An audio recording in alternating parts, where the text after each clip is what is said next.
ତେଣୁ ଆୟୋଜକକାରୀ ଭାଇମାନଙ୍କୁ ଭୁଲି ଭୁଲି ଧନ୍ୟବାଦ। ସେମାନେ ଆମକୁ ଏତେ ସୁନ୍ଦର ଅବସର ଦେଇଛନ୍ତି। ଯଦିଓ ଭଗବାନଙ୍କର ଗୁଣଗାଥା ଶ୍ରବଣ କଲା ଭଳି କୀର୍ତ୍ତନ କଲା ଭଳି ଆମମାନଙ୍କର ଯୋଗ୍ୟତା ନାହିଁ, ତଥାପି କରୁଣା ସାଗର ଭଗବାନ କୃପା କରି ଆମ ଭଳି ଅଧମ ଜୀବମାନଙ୍କୁ କୃପା କରି ସାଧୁ ଆଉ ଶାସ୍ତ୍ରକୁ ପ୍ରେରଣା କରନ୍ତି ଜଗତରେ।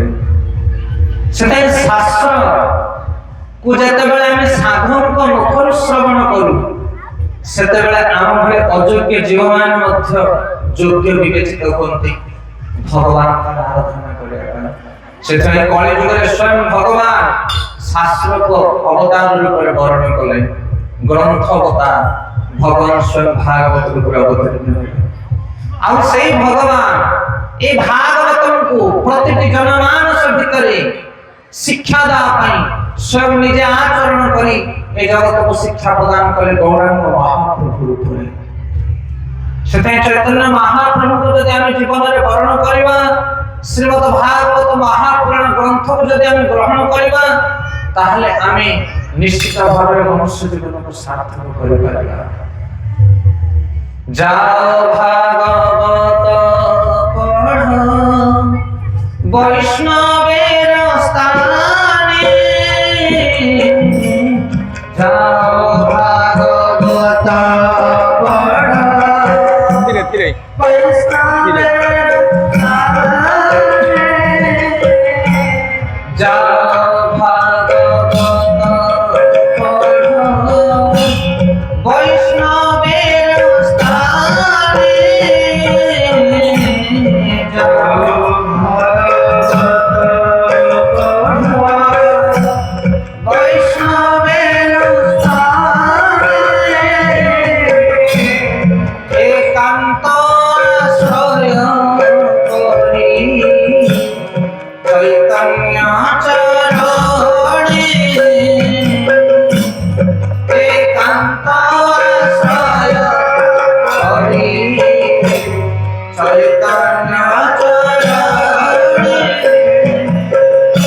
বৈষ্ণব আচার্য মানে কহନ୍ତି যাও ভাগবত পড় কোন স্থাନରେ বৈষ্ণবের স্থানে। যদি জনে বিষ্ণু ভক্ত পরায়ণ নুহে এবং যদি জনে ভগবান বিষ্ণুকে সর্বেশ্বর বলে গ্রহণ ন করে, তাহলে সে ভাগবত পড়লে ମଧ୍ୟ କିଛି লাভ হবনি କି শ্রবণରୁ କିଛି লাভ প্রাপ্ত হবনি। তেଣୁ ভাগবত কাহাଠାରୁ শুনিবা না বৈষ্ণব দীক্ষিত ব্যক্তি ঠাରୁ, বৈষ্ণব মার্গৰ ব্যক্তি ঠাରୁ ভাগবত শ্রবণ କରିବା দরকার। যাও ভাগবত পঢ় বৈষ্ণবর স্থানে, একান্ত আশ্রয় କରି চৈতন্য চরণে। ଆଉ ଆଶ୍ରୟ କାହାର ନେବା? କଳି ଯୁଗରେ ଶ୍ରୀ ଚୈତନ୍ୟ ମହାପ୍ରଭୁଙ୍କର ଆଶ୍ରୟ ନେବା, କାରଣ ସେ ହେଉଛନ୍ତି ପରମ ବଦାନ୍ୟ ଅବତାର। ବ୍ରଜେନ୍ଦ୍ର ନନ୍ଦନ ଜୟ শচী সুত হইল সেই, ব্রজেন্দ্র নন্দন জয় শচী সুত হইল সেই, বড় রাম হইলা নিতাই, আমার বড় রাম হইলা নিতাই। পাপি তাপি যত ছিল হরি নামে উদ্ধারিল, পাপি তাপি যত ছিল হরি নামে উদ্ধারিল, তার সাথী যোগাইব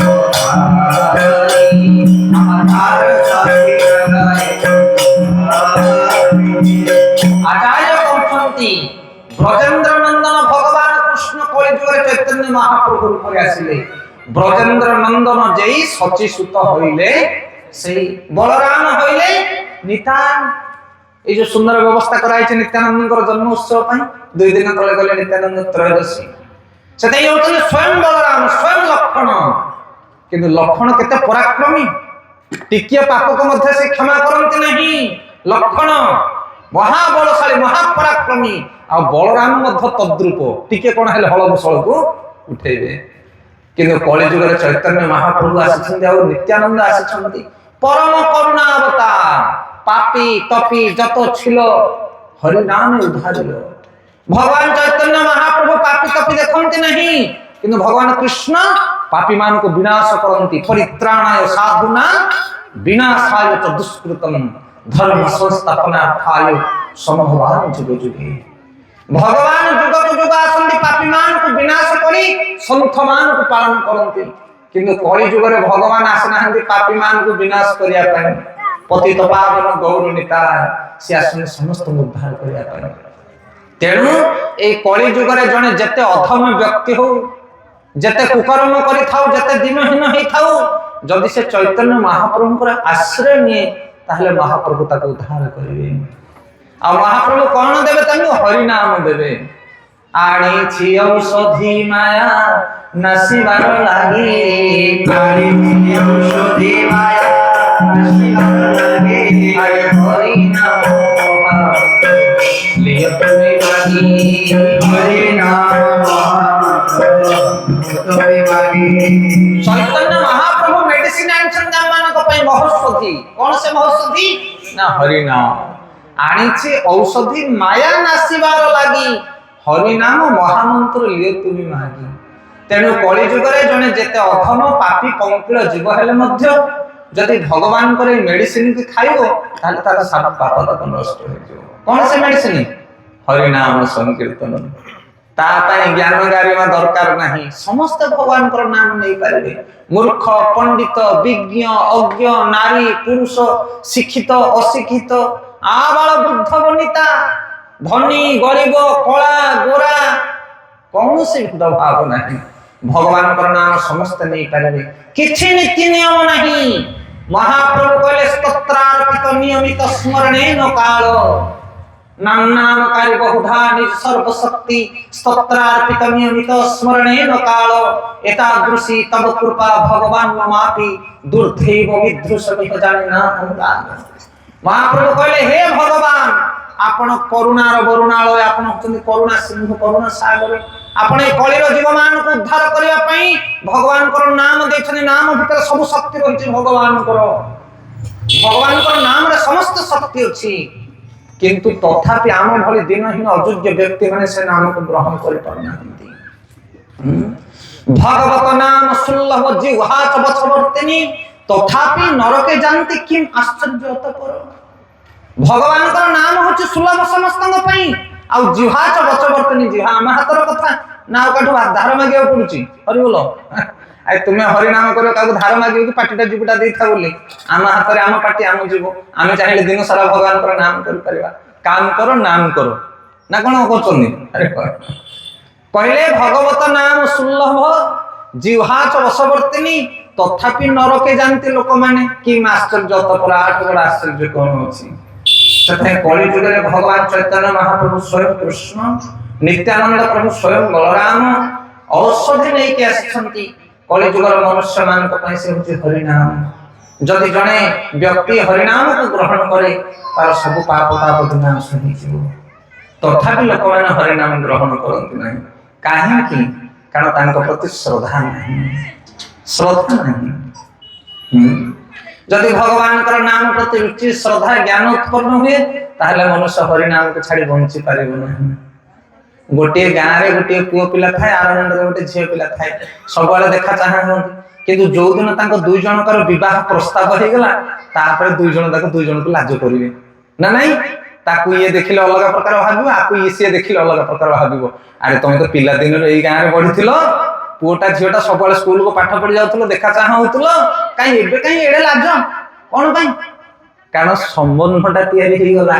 हरि बोलो सेति पे गाँ रे दांड रे हाट रे चारियाडे हरि नाम चलीची लोके मोला आसी के कांधरे पकई राम नाम सत्य हरि नाम सत्य हे कहउछंती कि नहीं किंतु ता सहित हमर भावटा जमीनी जेतेबेले हरि नाम सहित थोड़े प्रीति उत्पन्न हे जीवो सेते ताको घरिए न देखले मनुष्य पागल हो जीवो आज्ञा सेते आ सहित संबंध को स्थापन करो आ हरि नाम सहित संबंध स्थापन करिया पई साधु संग दरकार बोला साधु संग सर्वशास्त्र कहे साधु संग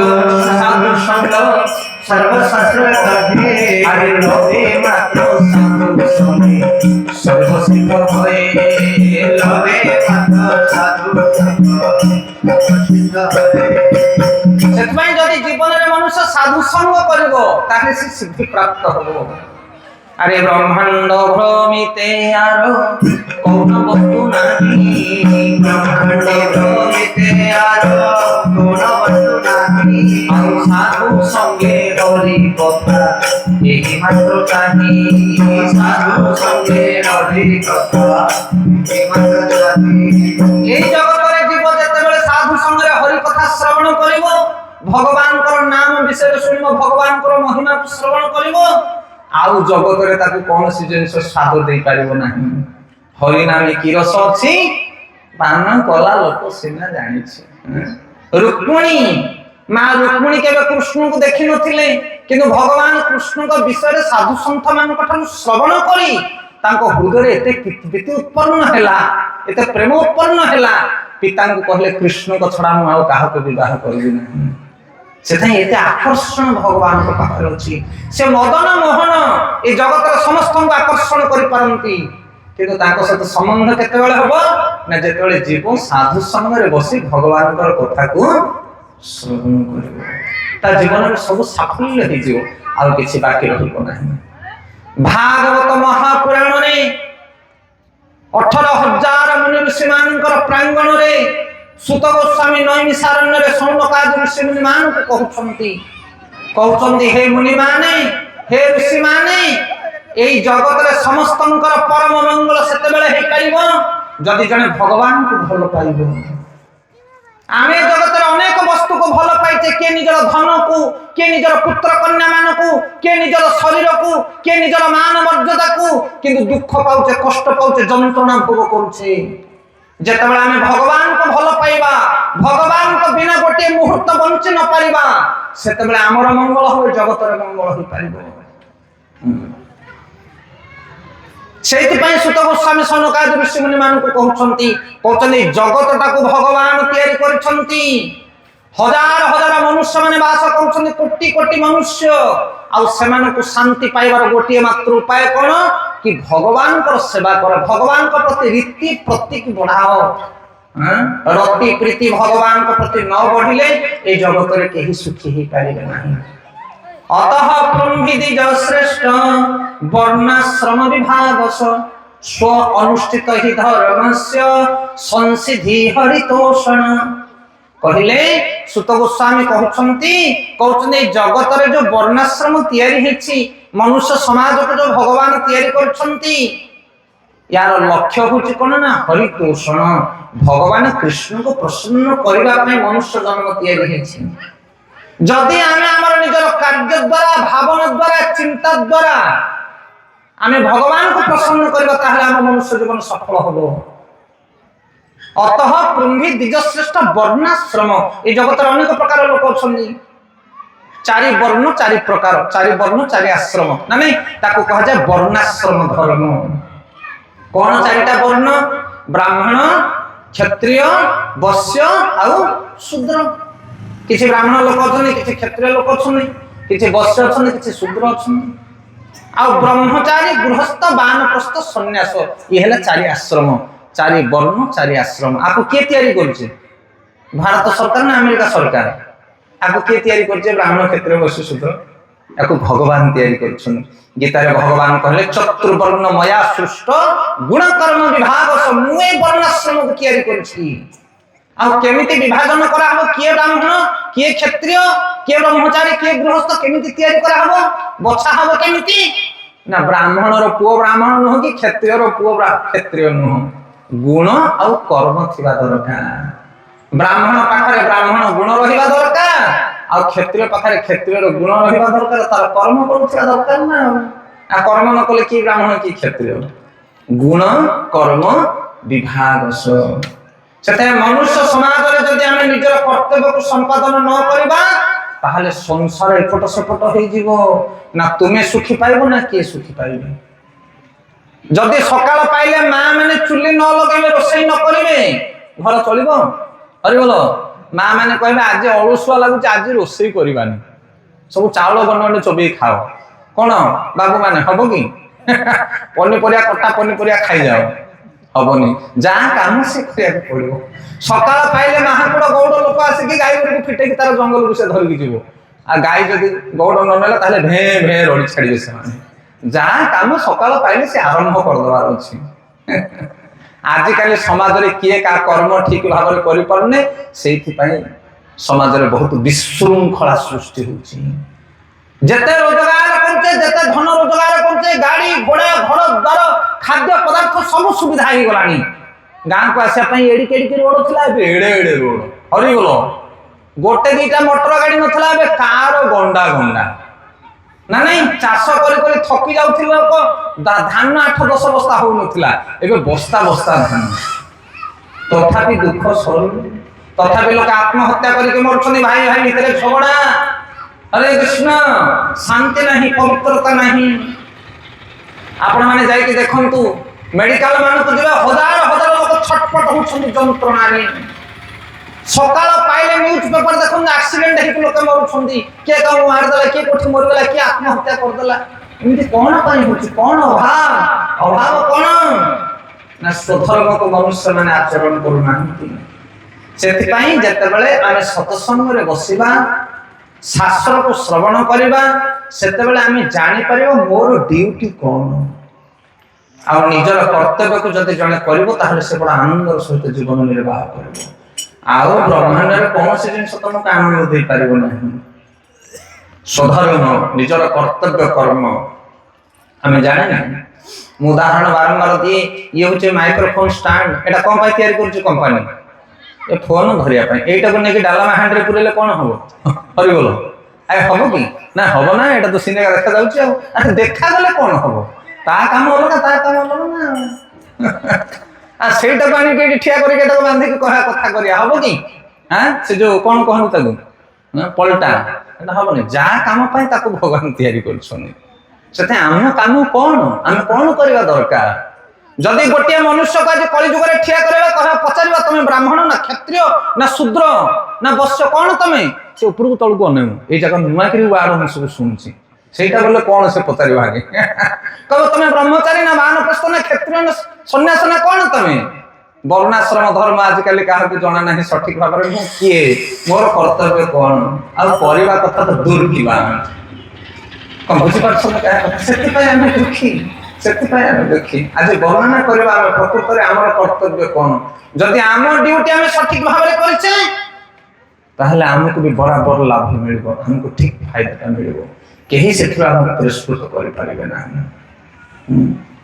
ତ ଭାଗବତ ଗୀତାରେ ଭଗବାନ କୃଷ୍ଣ କହୁଛନ୍ତି, ଜଣେ ବ୍ରାହ୍ମଣର କର୍ତ୍ତବ୍ୟ କଣ, ଜଣେ ବ୍ରାହ୍ମଣ କାହାକୁ କହିବା, ତାର ଗୁଣ କଣ, ତାର କର୍ମ କଣ, କ୍ଷତ୍ରିୟର ଗୁଣ କଣ, କର୍ମ କଣ। ଦେଖୁଛନ୍ତି ଭାଗବତ ଗୀତା ସାରା ପୃଥିବୀରେ ଆକୁ ପାଠ କରୁଛନ୍ତି ଲୋକମାନେ। ଖାଇବ ପିତା, ପଢିବ ଗୀତା, ତେବେ ଯାଇ ହବ ଜଗତ ଜିତା। ଅଛି ଗୀତା ଘରେ? ନାହିଁ। ଆଉ କଣ ଅଛି? ପ୍ରତ୍ୟେକଙ୍କର ଘରେ ଭାଗବତ ଗୀତା ରହିବା ଦରକାର। ପ୍ରତିଦିନ ଭାଗବତ ଗୀତା ପାଠ କରିବା ଦରକାର। এই জগতের যেতে প্রকার জ্ঞান সব আর ভিতরে রয়েছে, ସବୁ ଆ ଭିତରେ ରହିଛି। 700 ଶ୍ଳୋକରେ ପୁରା ସଂସାରଟା ଜ୍ଞାନ ଭଗବାନ ରଖୁଛନ୍ତି। ଯେତିକି ପଢିବ ସେତିକି ତା ଭିତରୁ ବାହାରିବ। ଏମିତି ଶକ୍ତିଶାଳୀ ଗ୍ରନ୍ଥ ଇଏ। ଭଗବାନ କୃଷ୍ଣ 45 ମିନିଟ କହିଥିଲେ ମାତ୍ର ଅର୍ଜୁନକୁ, ଆଉ ତା ଭିତରେ ସଂସାର ସମସ୍ତ ଜ୍ଞାନକୁ ଭରି ଦେଇଛନ୍ତି। ତ ଏଠି କର୍ତ୍ତବ୍ୟ କରୁଛନ୍ତି, କାହାର କଣ କର୍ତ୍ତବ୍ୟ ତାକୁ ଜାଣିକି କର୍ମ କରିବା ଦରକାର। ଭାଗବତ ଗୀତା 18 ଅଧ୍ୟାୟ 18 ଅଧ୍ୟାୟ ମୁଖ୍ୟ ସନ୍ନ୍ୟାସ ଯୋଗ ଶ୍ଲୋକ କ୍ରମାଙ୍କ 42 42 କହୁଛନ୍ତି, ସମଦମସ୍ତତ ଶୌଚ କ୍ଷାନ୍ତି ଆର୍ଯ୍ୟମେବ ଚ ଜ୍ଞାନ ବିଜ୍ଞାନମସ୍ତିକ ବ୍ରହ୍ମ କର୍ମ ସ୍ୱଭାବଜ। ଜଣେ ବ୍ରାହ୍ମଣର କଣ କର୍ମ ଗୁଣ ରହିବା ଦରକାର କହିଲେ, ଶାନ୍ତ ଭାବ, आत्म संयम, तपस्या, पवित्रता, सहिष्णुता, साधुता, ज्ञान विज्ञान एवं धर्म भाव, ए सब होचे ब्राह्मण मानकर गुण। ए मानक साहाय्य ब्राह्मण माने कर्म करती। ब्राह्मण जेतले ब्राह्मण कर्म करे, ता पाखरे ए सब गुण रहिबा दरकार। प्रथम गुण कोन कहले ना शांत भाव। हरिबो ब्राह्मणर प्रथम गुण कोन? शांत। शांत माने कोन? शांत माने अस्थिर से केबे होंती नाही। किए कोन करूची जगत रे करि जाऊ, परिस्थिति केते विकटाल सृष्टि हे जाऊ, किंतु तार शांति केही भंग करि परिबे नाही। जेमिति सुदामा ब्राह्मण, आपण देखिथियो कृष्ण सुदामा सीरियल रामानंद सागरंकर। भगवान कृष्ण केते नटखटिया करंदी सुदामा सहित, किंतु सुदामा ସବୁବେଳେ ଶାନ୍ତ ଧୀର ଭାବରେ ସେ ସବୁବେଳେ ଚିନ୍ତା କରନ୍ତି। ସେଥିପାଇଁ ବ୍ରାହ୍ମଣ ହେଉଛନ୍ତି ସେଇମାନେ ଯୋଉମାନଙ୍କ ପାଖରେ ଶାନ୍ତ ଭାବ ରହେ। ଆଜିକାଲି ଆମ ପାଖରେ ଶାନ୍ତ ଭାବ ନାହିଁ, ଟିକୁ ମାନେ ଉଚ୍ଛନ୍ନ ହେଇ ପଡୁଛେ। ଦ୍ୱିତୀୟ କର୍ମ କହୁଛନ୍ତି ତପସ୍ୟା। ଯୋଉମାନେ ତପ ଆଚରଣ କରନ୍ତି ସେମାନେ ହଉଛନ୍ତି ବ୍ରାହ୍ମଣ। ତପସ୍ୟା ମାନେ କଣ? ଭାଗବତ ଗୀତାର 17 ଅଧ୍ୟାୟ ଶ୍ରଦ୍ଧାତ୍ରୟ ବିଭୋଗ ଯୋଗରେ ଲେଖା ହେଇଛି ତପସ୍ୟା କାହାକୁ କୁହାଯାଏ। ମନୁଷ୍ୟ କେବଳ ତପସ୍ୟା କରିବା ଦରକାର। ଆଗ କାଳରେ ଯୋଉ ହିରଣ୍ୟକଶିପ ଆଜି ଦେବତା ମାନେ ପାହାଡ଼ ଉପରେ ଯାଇକି ନିରାହାରରେ ତପସ୍ୟା କରୁଥିଲେ, ସେଭଳି ତପସ୍ୟା କରିବା ଦରକାର ନାହିଁ। ପ୍ରକୃତ ତପ କଣ ନା କହୁଛନ୍ତି ଦେବଦୀଜ ଗୁରୁ ପ୍ରାଜ୍ଞଂ ପୂଜନ ଶୌଚମାର୍ଜମ ବ୍ରହ୍ମଚର୍ଯ୍ୟଂ ହିଂସା ଚ ଶରୀର ତପ ଉଚ୍ୟତେ। ଶାରୀରିକ ମାନସିକ ତପ ଦୁଇ ପ୍ରକାର ରହିଛି। ମନୁଷ୍ୟ ତପ ଆଚରଣ କରିବା ଦରକାର। କେମିତି ତପସ୍ୟା କରିବ ନା ଦେବତା ବ୍ରାହ୍ମଣ ଗୁରୁ ଆଚାର୍ଯ୍ୟ ମାନଙ୍କର ଯଥାଯୋଗ୍ୟ ପୂଜା କରିବ, ତା ସହିତ ଶୁଦ୍ଧତା ସରଳତା ବ୍ରହ୍ମଚର୍ଯ୍ୟ ରକ୍ଷା କରିବ ଏବଂ ଅହିଂସା ଆଚରଣ, ଏସବୁ ଶାରୀରିକ ତପ କୁହାଯାଏ। ମନୁଷ୍ୟ ଗୋଟେ ଶରୀର ପାଇছে, କେତେ ସୁନ୍ଦର ଶରୀର, ବଳ କୌଶଳ ଶକ୍ତି ସବୁ କିଛି ରହିଛି। ଏ ଶରୀରକୁ ନେଇକି ଆମେ କଣ କରୁଛେ? ଏ ଶରୀର ଦ୍ୱାରା ଆମେ ସମାଜର ବୟସ୍କ ଲୋକମାନଙ୍କର ସେବା କରିବା ଦରକାର। ସେବା କରିବା ଦ୍ୱାରା ଆମ ଶରୀରଟି ଶୁଦ୍ଧ ହୁଏ, ପବିତ୍ର ହୁଏ। ପିତାମାତାଙ୍କର ସେବା, ଗୁରୁ ବ୍ରାହ୍ମଣ ବୈଷ୍ଣବମାନଙ୍କର ସେବା, ପୀଡ଼ିତ ଲୋକମାନଙ୍କର ପୀଡ଼ିତ ଜୀବମାନଙ୍କର ସେବା, ଏହାକୁ କୁହାଯାଏ ଶରୀରର ତପସ୍ୟା। ବ୍ରହ୍ମଚର୍ଯ୍ୟ ଧାରଣ କରିବା, ଇଏ ହଉଛି ଶାରୀରିକ ତପସ୍ୟା। କିନ୍ତୁ ଆଜିକାଲି ସେସବୁ ତପ କାହା ପାଖରେ ନାହିଁ। ଆଉ ଅହିଂସା ଆଚରଣ କରିବା। ଅହିଂସା ମାନେ କଣ? ଅନ୍ୟ ଜୀବମାନଙ୍କୁ ବିନାଶ ନ କରିବା ବା ଅନ୍ୟ ଜୀବମାନଙ୍କୁ ପୀଡ଼ା ପ୍ରଦାନ ନ କରିବା। ଆମେ ଶରୀର ମାଧ୍ୟମରେ ଅନ୍ୟକୁ ପୀଡ଼ା ଦଉ, କୌଣସି ଜୀବକୁ କେବେ ହେଲେ ପୀଡ଼ା ପ୍ରଦାନ କରିବା କଥା ନୁହଁ। ଏମିତିକି ନିଜ ଶରୀରକୁ ମଧ୍ୟ ତମେ ପୀଡ଼ା ଦେଇପାରିବ ନାହିଁ। ଚୈତନ୍ୟ ମହାପ୍ରଭୁ ଯେତେବେଳେ ପୁରୀରେ ରହୁଥିଲେ, ସେଇ ସମୟରେ ତାଙ୍କର ଜଣେ ଶିଷ୍ୟ ଥିଲେ, ଜଣେ ସହଚର ଥିଲେ, ଅନୁଚର। କହିଲେ ମହାପ୍ରଭୁ ଆଉ ଏ ଶରୀର ରକ୍ଷା ପାଇଁ ମତେ ଇଚ୍ଛା ହଉନି ନା। କାହିଁ, କଣ ହେଲା ତମର? ନାଇଁ, ଜୀବନରେ ଯଦି ହରି ଭଜନ ନ ହେଇପାରିବ ଏ ଶରୀର ରଖି ଲାଭ କଣ? ମତେ ଇଚ୍ଛା ହଉଛି ପ୍ରାଣ ତ୍ୟାଗ କରିବା ପାଇଁ, ଏ ଶରୀରକୁ ବିସର୍ଜନ କରିବା ପାଇଁ। ମହାପ୍ରଭୁ କହିଲେ ଏ ଶରୀରଟା କଣ ତମର, ତାକୁ ତମେ ବିସର୍ଜନ କରିବ? ଏ ଶରୀର କାହାର? ଏ ଶରୀର ତମକୁ କିଏ ଦେଇଛି? ଏ ଶରୀର ଆମକୁ ଈଶ୍ୱର ଦେଇଛନ୍ତି, ଭଗବାନଙ୍କର ସମ୍ପତ୍ତି ଏ ଶରୀର, ଏଥିରେ ତୁମର ଅଧିକାର ନାହିଁ। ସେଥିପାଇଁ ଏ ଶରୀରକୁ ମାରିଦେବା ମଧ୍ୟ ଆମର ଅଧିକାର ନୁହେଁ। ଏ ଶରୀର ଭଗବାନ ଦେଇଛନ୍ତି, ସାଧୁ ସନ୍ଥ ବୈଷ୍ଣବ ଗୁରୁ ଗୁରୁଜନ ମାନଙ୍କର ସେବା କରିବା ଦରକାର, ତାହେଲେ ତାକୁ ତପସ୍ୟା କୁହାଯାଏ। ଆଉ ମାନସିକ ତପ ବିଷୟରେ କହୁଛନ୍ତି ଅନୁଦ୍ବେଗ କରଂ ବାକ୍ୟ ସତ୍ୟଂ ପ୍ରିୟ ହିତ ଚ ସ୍ୱାଧାୟ ବ୍ୟସନଂ ଚୈବ ବାଡମୟ ତପୋଚ୍ୟତେ। ମନୁଷ୍ୟର ବାଣୀ ଦ୍ୱାରା ସେ ତପସ୍ୟା କରିବା ଦରକାର। ବାଣୀ ଦ୍ୱାରା ତପସ୍ୟା କଣ ନା ସତ୍ୟ କଥା କହିବା, ହିତକର କଥା କହିବା, ଏପରି କଥା କହିବା ନାହିଁ ଯାହା ଅନ୍ୟର ହୃଦୟରେ ବ୍ୟାଥା ଜନ୍ମ କରିବ। ଏହା ବାଚିକ ତପ ଅଟେ। ଇଏ ହଉଛି ପ୍ରକୃତର ତପସ୍ୟା। ସବୁବେଳେ ସତ କଥା କହିବା ଆଉ ମଧୁର କଥା କହିବା। ସତ୍ୟଂ ବଚଂ ପ୍ରିୟଂ ବଚ। ଆଉ କିନ୍ତୁ ଆମେ ସତ କଥା କହିକି ଯଦି ଅନ୍ୟର ହୃଦୟକୁ କଷ୍ଟ ଦବା, ସେଇଭଳି ସତ କଥା କହିବା ଅପେକ୍ଷା ନୀରବ ରହିବାଟା ଭଲ। ନା ବୁଝିପାରୁଛ ନା କହିବା କଥା? ସେଥିପାଇଁ ବାଣୀରେ କାହାକୁ ହେଲେ ପୀଡ଼ିତ କଥା କହିବେ ନାହିଁ, ଆଉ ସବୁବେଳେ ସତ୍ୟ କଥା କହିବା ପାଇଁ ଚେଷ୍ଟା କରିବେ। ଏ ହଉଛି ବାଣୀର ତପସ୍ୟା। ତ ଏଇଭଳି ତପସ୍ୟା ଯୋଉମାନେ କରନ୍ତି ସେମାନେ ଅପର୍ଯ୍ୟାପ୍ତ ଫଳ ପାଆନ୍ତି। ନିଜ ଶରୀର ଦ୍ୱାରା ଗୁରୁ ସାଧୁ ବୈଷ୍ଣବ ଦେବତା ବୃଦ୍ଧ ବ୍ରାହ୍ମଣ ଗୋମାତାଙ୍କର ସେବା କରିବା, ଆଉ ବାଣୀରେ ସତ୍ୟ କଥା କହିବା, ଅନ୍ୟମାନଙ୍କୁ ମଧୁର ଭାଷା କହିବା। ଏଇ ଦିଟା ତପସ୍ୟା ଯଦି ଜଣେ ମନୁଷ୍ୟ ଆଚରଣ କରିବ, ତାହେଲେ ତାକୁ ଅମୃତ ଫଳ ମିଳିବ। ଯେମିତି ଅସୁର ମାନେ ଘୋର ତପ ଆଚରଣ କରି ବହୁ ଶକ୍ତି ପ୍ରାପ୍ତ ହେଉଥିଲେ, ସେମିତି ଜଣେ ମନୁଷ୍ୟ ତା ଜୀବନରେ ଯଦି ଦିଟା ତପସ୍ୟା ଆଚରଣ କରିବ, ଅପର୍ଯ୍ୟାପ୍ତ ଶକ୍ତି ତାକୁ ମିଳିବ। ଆପଣଙ୍କର ଏଥିରେ କଣ ଶକ୍ତି ମିଳିବ? এই ଜଗତର ସମସ୍ତଙ୍କର ଆଶୀର୍ବାଦ ତମକୁ ମିଳିବ, ସମସ୍ତଙ୍କର ଆଶୀର୍ବାଦ ମିଳିବ। ସେବା କରିବା ଦରକାର। ପଛରେ ଲୋକମାନେ ତମକୁ ନିନ୍ଦା କରନ୍ତି, କପଟି ଲୋକମାନେ କିଛି ଖରାପ କଥା କହିପାରନ୍ତି, କିନ୍ତୁ ସାଧୁ ବୈଷ୍ଣବ ମାନଙ୍କର ଯଦି ଜଣେ ସେବା କରିବ ନା, এই ଜଗତରେ ତାଠୁ ଭାଗ୍ୟବାନ ଆଉ ତାଠୁ ଭାଗ୍ୟଶାଳୀ ଜୀବ ଜଗତରେ କେହି ନୁହେଁ। जे मधुर भाषा कहब अन्य मानक जे शुद्ध कथा कहब सत कथा कहब ए जगत समस्त से प्रिय पात्र हो देखु सबुठार मूल्यवान उपहार हूँ बाणी कौन बाणी कथा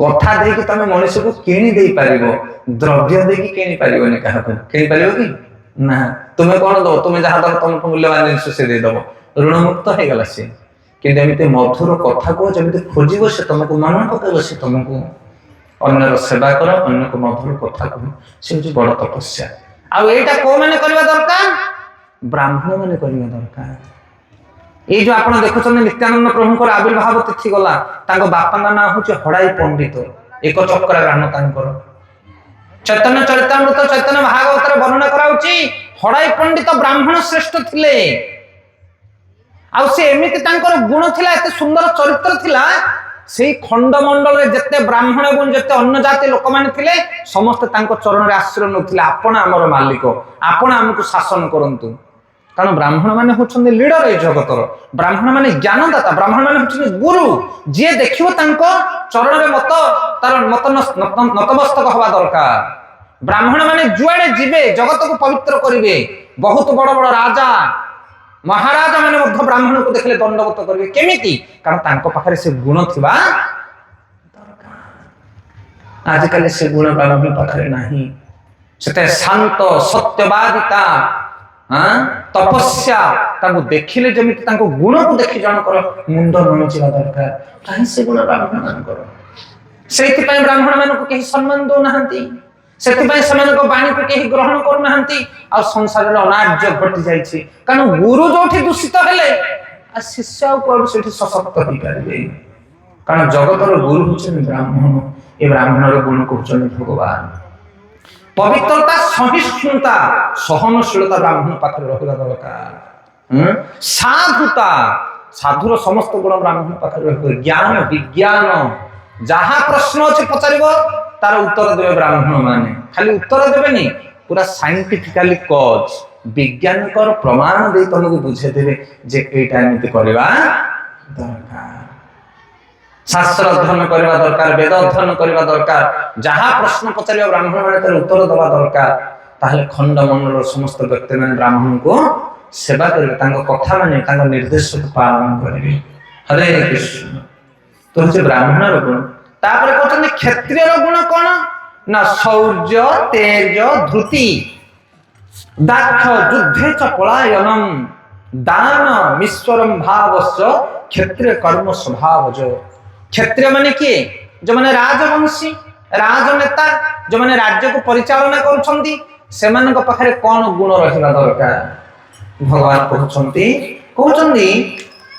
वीरपणिया शक्ति शौर्य दक्षता युद्ध क्षेत्र में प्रदर्शित साहस बदान्यता एवं प्रभुत्व एगुड़ी कहूँ क्षत्रिय मान गुण यही सब गुण जदि राजा पाखे रहिबो ताले से राज्य को सठिक भाव में पालन कर पारिबो प्रथम गुण कौन वीरपणिया आजिकल घर मध्य लोक मैंने सब वीरपणिया देखते केमिति ना माल पी देकी स्त्री पुओ झील मानक आसिक माड़ देवे मोर किए कौन करदेव देखिया ये हूँ वीरपणिया अरे ये की वीरत्व तुम साधु सन्थ मान को निंदा करवा जो माने निर्बलुआ साधारण लोक मान को पीड़ा प्रदान करवा यही तो कर लोक कौन आ आमे बड़ बलुआ अरे जदि बल अच्छी तुम देह शक्ति अच्छी ताले अधर्म विरुद्ध जाके युद्ध कर आमे आज जाइथिलु मदन मोहन गोशाला सेठी कहूतिले से प्रभु जी गाई मान को चालन करके नेउछन गोमाता को विधर्मी लोक माने बल अच्छी शक्ति अच्छी जाओ राजा रास्ता को अटकाओ सेमानकु अधर्म विरुद्ध जो मैंने युद्ध करते से प्रकृत में बलुआ बड़ पणिया जमी हनुमान देहर शक्ति थिला सागर को लंघिया से भगवान को साहाय्य करथिला धर्म मार्ग रे जो मैंने अन्य को साहाय्य करंती से माने प्रकृत में बलिया केही जने कहूतिला सांग को आसे सांग कहू बुझलु आज माल पी की गले मो स्त्री की चार चापड़ा पके देली ना केड़े कथा कलु रे पो तू आज गोटे सब को लात मारिबा जहां पत्नी की मार मारिबा ताहा अरे से तो आश्रित तुमर पत्नी माने से तुम आश्रित से तुम ऊपर आश्रित किए सिना कष्ट देले पत्नी कष्ट को तुम्हें हरण कर तुम्हें पूरा भर्ता तार तुम्हें पूरा स्वामी तार তুমি রক্ষাকর্তা তার আর তুমি মাড দেলে সে কাহা পাখে গুহারি করিব ଆଉ ଆମେ ସେଇଟାକୁ କହୁଛେ ଆମେ ବୀର ପଣିଆ କି ବୀର ତମର କି ବୀରତ୍ୱ ଅଛି ତମ ପାଖରେ ସେଥିପାଇଁ ଆଜିକାଲି ଯୋଉମାନେ ନିଜକୁ ବଳୁଆ ବୋଲି ଭାବୁଛନ୍ତି ସେଟା ବଳ ନୁହଁ ସେଟା କାପୁରୁଷତା ସାଧାରଣ ଯୋଉମାନଙ୍କ ପାଖରେ ବଳ ନାହିଁ ଯୋଉମାନେ ଅତି ସରଳ ବ୍ୟକ୍ତି ନିରୀହ ପଶୁ ପକ୍ଷୀ ମାନଙ୍କୁ ଆମେ ହତ୍ୟା କରୁଛେ ଆଉ କହୁଛେ ତମେ ଆମେ ବଳୁଆ ଇଏ ବୀର ପଣିଆ ନୁହଁ ଆଉ ଯୋଉମାନେ ଯୁଦ୍ଧରେ ସାମ୍ନାରେ ଠିଆ ହେଇକି ଯୁଦ୍ଧ ଉତ୍ତୋଳନ କରନ୍ତି ଶର ଉତ୍ତୋଳନ କରନ୍ତି ତାଙ୍କୁ କହେ ବୀର ପଣିଆ ଆଗ କାଳରେ ଯେତେବେଳେ ଯୁଦ୍ଧ ହଉଥିଲା ସେତେବେଳେ ରାଜା ଚାଲୁଥିଲା ଆଗରେ ଆଉ ସୈନିକ ମାନେ ପଛରେ ଏବେ ଯଦି ଯୁଦ୍ଧ ହବ ହରିବୋଲ ରାଜନେତା ମାନେ କେହି ଆଗକୁ ଯିବେନି କୋଉମାନେ ଯୁଦ୍ଧ କରିବାକୁ ସବୁ ସୈନିକ ମାନେ ଆଗରେ ଥିବେ ମାନେ ତାଙ୍କର ସେଫ୍ ରୁମରେ ବସିକି ଖାଲି ଆଚରଣ କରୁଥିବେ କଣ ହେଲା କିଏ ସେଥିପାଇଁ ଯୁଦ୍ଧ ଆଗରେ ଯେ ନିଜର ବଳକୁ ପ୍ରଦର୍ଶନ କରେ ତାକୁ କୁହାଯାଏ ଯୋଦ୍ଧା ये मध्य बाजे ना कौन बैकग्राउंड म्यूजिक हरि बोल आता को अटका नता मुह को बुला उठी एबे केम देहि पारे कथा सुन